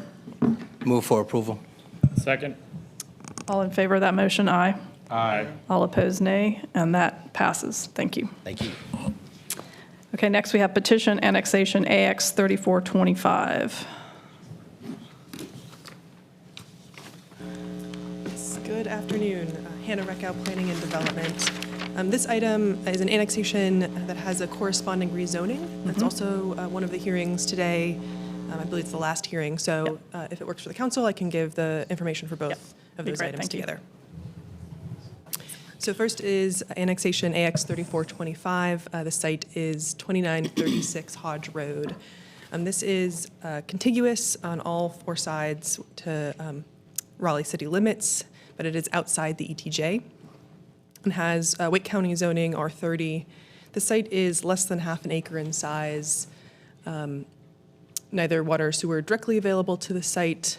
This is surrounded by the Banks 20 development. It was a PD, an annexation approved about 3 years ago, and there's a number of development plans associated with that development. And then the site is outside of the standard fire response times. So some more context, you can see the site frontage on Hodge Road,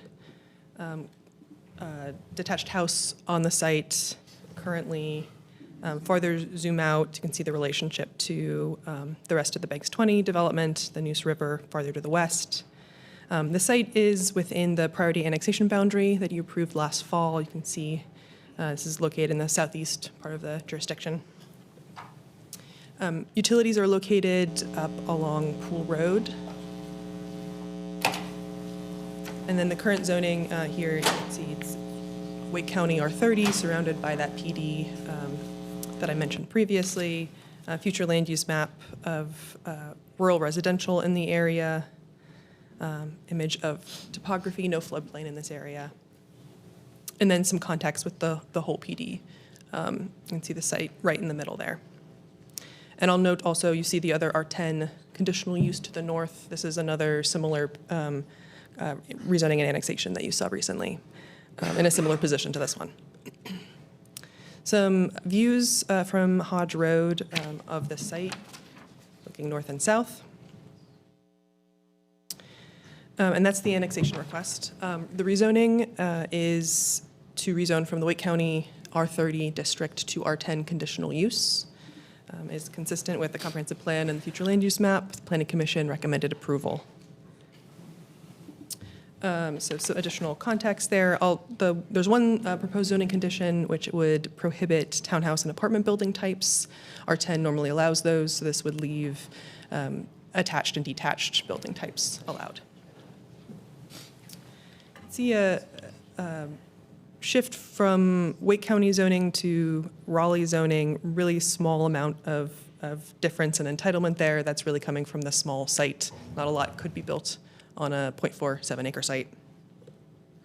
It is consistent with the comprehensive plan overall, consistent with the future land use map designation, and there's no urban form guidance around this area. You can see a number of consistent policies here that touch on the location of growth, zoning for housing, the future land use map designation, and then the inconsistent policies are really pointing to the fire response time standard note. And then again, the Planning Commission recommended approval unanimously. So happy to answer any questions you have about either of those. Okay, thank you. Questions on this? All right, I will go ahead and open the petition annexation hearing. I have no one signed up for or against, so close that, and then open the rezoning for 2936 Hodge Road and close that.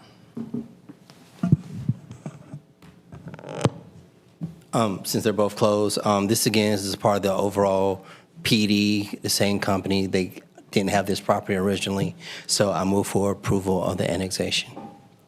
Second. All right, all in favor of the motion? Aye. Aye. All opposed, nay. All right. Passes. For the rezoning case, I move to adopt the proposed consistency statement dated March 17th, 2026, containing the agenda materials to approve the zoning amendment with the adoption effective dates described in the agenda item under recommended actions. Second. All in favor of that motion? Aye. Aye. All opposed, nay, and that passes. Okay. Next, we have petition annexation AX 4125. Good afternoon, Mayor and Council, excuse me. Matthew Clem, Planning and Development, here to talk about an annexation request at 8415 Honeycutt Road. So it's a 14.15 acre site with an approved subdivision plan for 26 detached homes. The site is located within the priority annexation area. These previous maps you can see in dark gray are existing corporate limits. So this is surrounded on all sides by our corporate limits, meaning those properties next door are receiving city services and paying city taxes.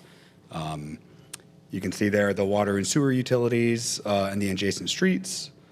Current zoning is residential with the Falls Watershed Protection Overlay District, so the requirements of that zoning would be in place and are reflected in the approved site plan that I'll show you in just a minute, consistent with the future land use map here.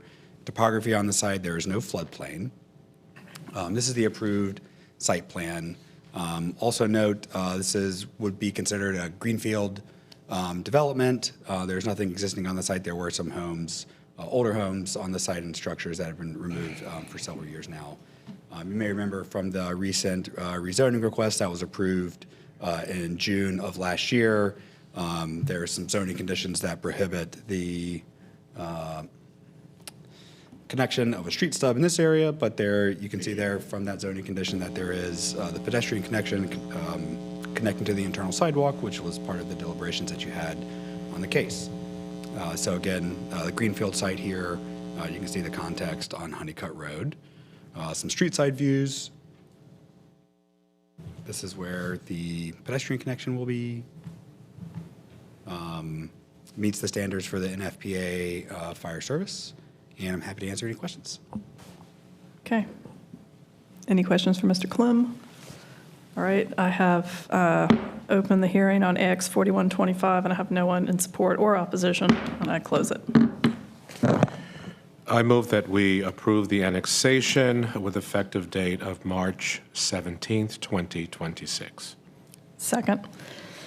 All in favor of the motion, aye. Aye. All opposed, nay. Passes. All right, next we have Hannah Reckow with AX 4625. Yes, so this is an annexation contiguous with city limits inside ETJ for 6305 Garrett Road. It is intended for use as a single-family home, and there is fire response time standard note on this one for an initial full alarm assignment and the arrival of a second company. So some context about where this site lies with regards to city limits. This is in the southwestern part of our jurisdiction and kind of a donut hole of unincorporated ETJ. You can see the darker gray to the south and west where the site lies with regards to I-40. Currently undeveloped sites, forested. A larger, or zoom out, you can see where this the site is with relation to Hillsborough Street up to the north, the Beltline, as I mentioned. The site is also within the priority annexation boundary. You can see the location, relative location on western part of the jurisdiction. Utilities are in Canary Falls Lane to the south, fairly close to the site, both water and sewer. The site is currently zoned R4. This area, generally on the future land use map, is office and residential mixed use, however. You can see the topography of the site, no floodplain in this area, and a street view of the site. And I'll note your next item is just the adjacent property. Same applicant applied separately. So happy to answer any questions you have. Questions? All right.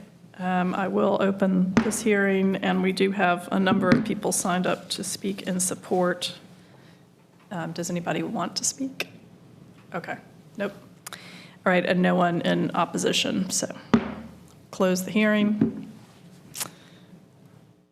Any motion for AX 4625? I'll move that we adopt the annexation with an effective date of March 17, 2026. All right, all in favor of that motion, aye. Aye. All opposed, nay, and that passes. And then similarly, 47. Did you already go through these details? The details are identical, Yes, except for okay. the site address. Yes. Okay, so AX 4725, open the hearing, close the hearing. I move that we approve the annexation with an effective date of March 17, 2026. Second. All in favor of the motion, aye. Aye. All opposed, nay, and that passes. Okay. Finally, we've got Annexation AX 126 on Old Milburnie Road. Hello again. This is a request to annex about 36 acres. The property is zoned for residential use with an approved subdivision for 205-unit townhome development. You can see some other residential uses around in the area. This is outside of the NFPA response time standards for a full fire response. You can see the site located here with some neighboring jurisdiction to the south, and Knightdale's ETJ and their city limits. A zoomed out view of those jurisdictional boundaries. Again, the view of the site, there is some sparse kind of like agricultural structures and buildings on the site, but could be largely considered greenfield development. Zooming out a bit, you can see Headingham to the northwest. This is Wakestone just to the east in Knightdale's jurisdiction. The jurisdictional boundary is there near I-540, and there's the site. Again, this is within our priority annexation area based on the resolution you adopted in the fall last year. You can see existing water and sewer services in the area that will be connected to serve the 205-unit townhome development. Conditional use zoning was approved on the site in, I believe, 2021, October. Low-scale residential on the future land use map. You can see the floodplain associated, floodplain and way associated with News River to the west, and just a bit on the tip down there. But of course, zoning regulations to control for impacts that are in place. And just a look at the approved subdivision. Look at the site on Old Milburnie Road. And there's your fire service review, noting the NFPA standards, which ones are not met. Happy to take questions. Okay. Questions? All right, I will open the hearing for AXO 126 and close the hearing. Do we have a motion? Move to adopt the annexation effective immediately. Second. All right, all in favor of the motion, aye. Aye. All opposed, nay. All right, and that ends our public hearings. In terms of committee reports, we do not have any. So I will start with Councilor Branch for the report of mayor and city council. No report. Just a few updates. Our next District E community meeting will be held April 8th from 6 to 8 p.m. at La Cucina Italian Restaurant. Our Decoding Democracy Book Club will meet on April 11th from 9:30 to 11:30 at New World Cafe off Durley Road. We will finish Chapter 1 and review everything that we've read this far. And then lastly, I just wanted to say a big congratulations to the Convention Center team. I was able to attend the Animate convention this Saturday with my family, and it was a blast. I learned that it was one of the first events since the fire, and I think you guys did an outstanding job. So thank you very much. Tomorrow we have the State of the City at 5:30 at the City of Raleigh Museum, so hope that many of you will be able to make that. I also wanted to say that I would like to discuss the eligibility criteria organizations need to meet in order to receive council contingency funds. Many of the organizations I've been trying to give to, I cannot, so I just want to review what the rules are and whatever forum we need to do that in, just so I can get clear on that. And then finally, just on the parking, and then on today's, I definitely have heard a lot about parking, and I am glad that we are going to bring this back in April, and definitely, want patience. I guess I also just think about this property tax report that we saw today and how important downtown property taxes are. And as we think about parking and the regulatory sort of environment to make sure that whatever we do does not destabilize downtown to the point where we could lose a lot more in property taxes that we could gain by, upping parking rates if we don't take into consideration all of those factors. So welcome that coming back in April. Right. No report. No report. Two quick things. One, I may not be at the State of the City tomorrow because I am our alternate for Campo, and there's a Campo meeting, so I'm going in the mayor's place, scheduled until 5:30. The last few I have gone to have run very long, so I may see y'all tomorrow or not. Second thing, go Wolfpack. NCAA tournament starts for them this evening. Go Pack. And no other report. Yeah, I want to say I had an opportunity last Thursday to go with Congresswoman Ross, Chairman Don Mile, and Commissioner Tara Waters to do a check presentation for 2nd Street Shelter for renovations over there, which is going to be really, really impactful for the city. It's another opportunity to have, space for some of our unsheltered neighbors, and moving it out of District C and over to a different part of the city is also going to be very important. Pastor Haywood has done a lot of phenomenal work with that shelter, so I was happy to be able to represent the city at that check presentation. Great. Thank you all. Next, we have appointments. Yes. First is Board of Adjustment County alternate appointment. This is just for information only to let you know that the county did reappoint their existing alternate member. No action needed by the council, just letting you know. Next is Bicycle and Pedestrian Advisory Commission, 1 regular vacancy. Your nominee, Eugia Sway, received 7 votes, so would be appointed. However, Councilmember Fort did nominate Carol Miles, so it's up to you all how you'd like to proceed there. When's the next opening? I could tell you in 7 seconds. Next opening is in May, and the person is not eligible for reappointment due to length of service. We can roll Carol over to that one. Yeah, so that'll be showing up in about a month or so. Okay.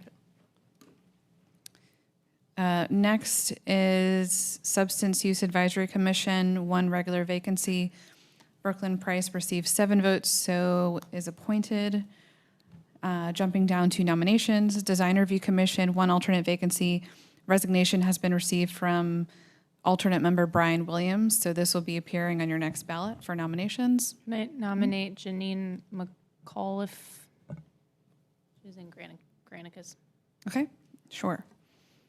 And then I believe this is, the last item, Raleigh Transit Authority, 2 regular vacancies. Term of regular member Linda Davis is expiring. Since publishing of the agenda, she did reach out to indicate she does not wish to be considered for reappointment. And then also mentioned in the agenda packet, there's another regular vacancy due to the unfortunate passing of a member, Byron Leak. And on the RTA, as you likely know, there are 2 alternate members. However, one of the alternate members does not wish to be considered for elevation, so the council may wish to consider elevating the other alternate, which was recently appointed, I believe in January, CC Grant, to fill one of those regular slots, which would leave you with 1 regular, 1 alternate to consider going forward. I move to elevate CC Grant, and then I have 2 nominations. After. Second. Okay, so all in favor of CC Grant? Aye. Aye. All opposed, nay. Okay. And then I nominate Eddie Sackinger for one of the spots and Cameron Zamat for the other spot. So I have a You can do, we just put on the ballot, that's fine. I nominate Cameron for the regular spot and Eddie for the alternate, please. So I have a question. When we have, and this is really for council, when we have an individual that we have in a slot with the intent of them moving up, and do we know why Mr. Beamer decided not to want to be elevated? I can also pull it up in 7 seconds. Because that concerns me when we have Right. someone and they say, I don't want to be elevated. To summarize, he indicated he had, initially he was reached out regarding his attendance. He indicated he had an important number of family life events. his capacity has been diminished. He does want to continue to serve out his 2-year commitment, which is slated to end about a year from now, and then is going to seek out other opportunities. Just kind of paraphrasing here. Yep. So with that information, I mean, council, I mean, we may probably want to follow up, and I'm concerned about him just holding the alternate spot, because the alternate spot is supposed to be there and participate if a regular member can attend and possibly vote in that situation. But if he can't do that because of, it seems there's some attendance issues as well. I thought our new bylaw, I'm sorry. I was just going to say, why don't, as a liaison to RTA, why don't we take it offline and I'll follow back up with us. Perfect. I just wanted to highlight it. Okay. All right, so I'll bring back the 2 nominees for both of those slots for now. Great. Okay, report of the city attorney. No report today. Okay, thank you. And city clerk. Good afternoon, Mayor and Council. In your agenda materials included draft minutes from 4 recent meetings, the March 4th regular session, March 9th budget work session, and the March 10th work session and public comment sessions for consideration of approval. Move for approval of the minutes. Second. All in favor of the minutes, aye. Aye. All opposed, nay. All right, that passes. Thank you. We have a motion to go into closed session pursuant to General Statute 143-318-11A2 to prevent disclosure of an honorary degree, scholarship, prize, or similar award. General Statute 143-318-11A3 to consult with the city attorney in order to preserve attorney-client privilege. So moved. Second. All in favor of the motion, aye. Aye. All opposed, nay, and that passes. We are moving into closed session. Member LGBTQ community, a lot of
Council met in closed session and has nothing to report out, so we stand adjourned.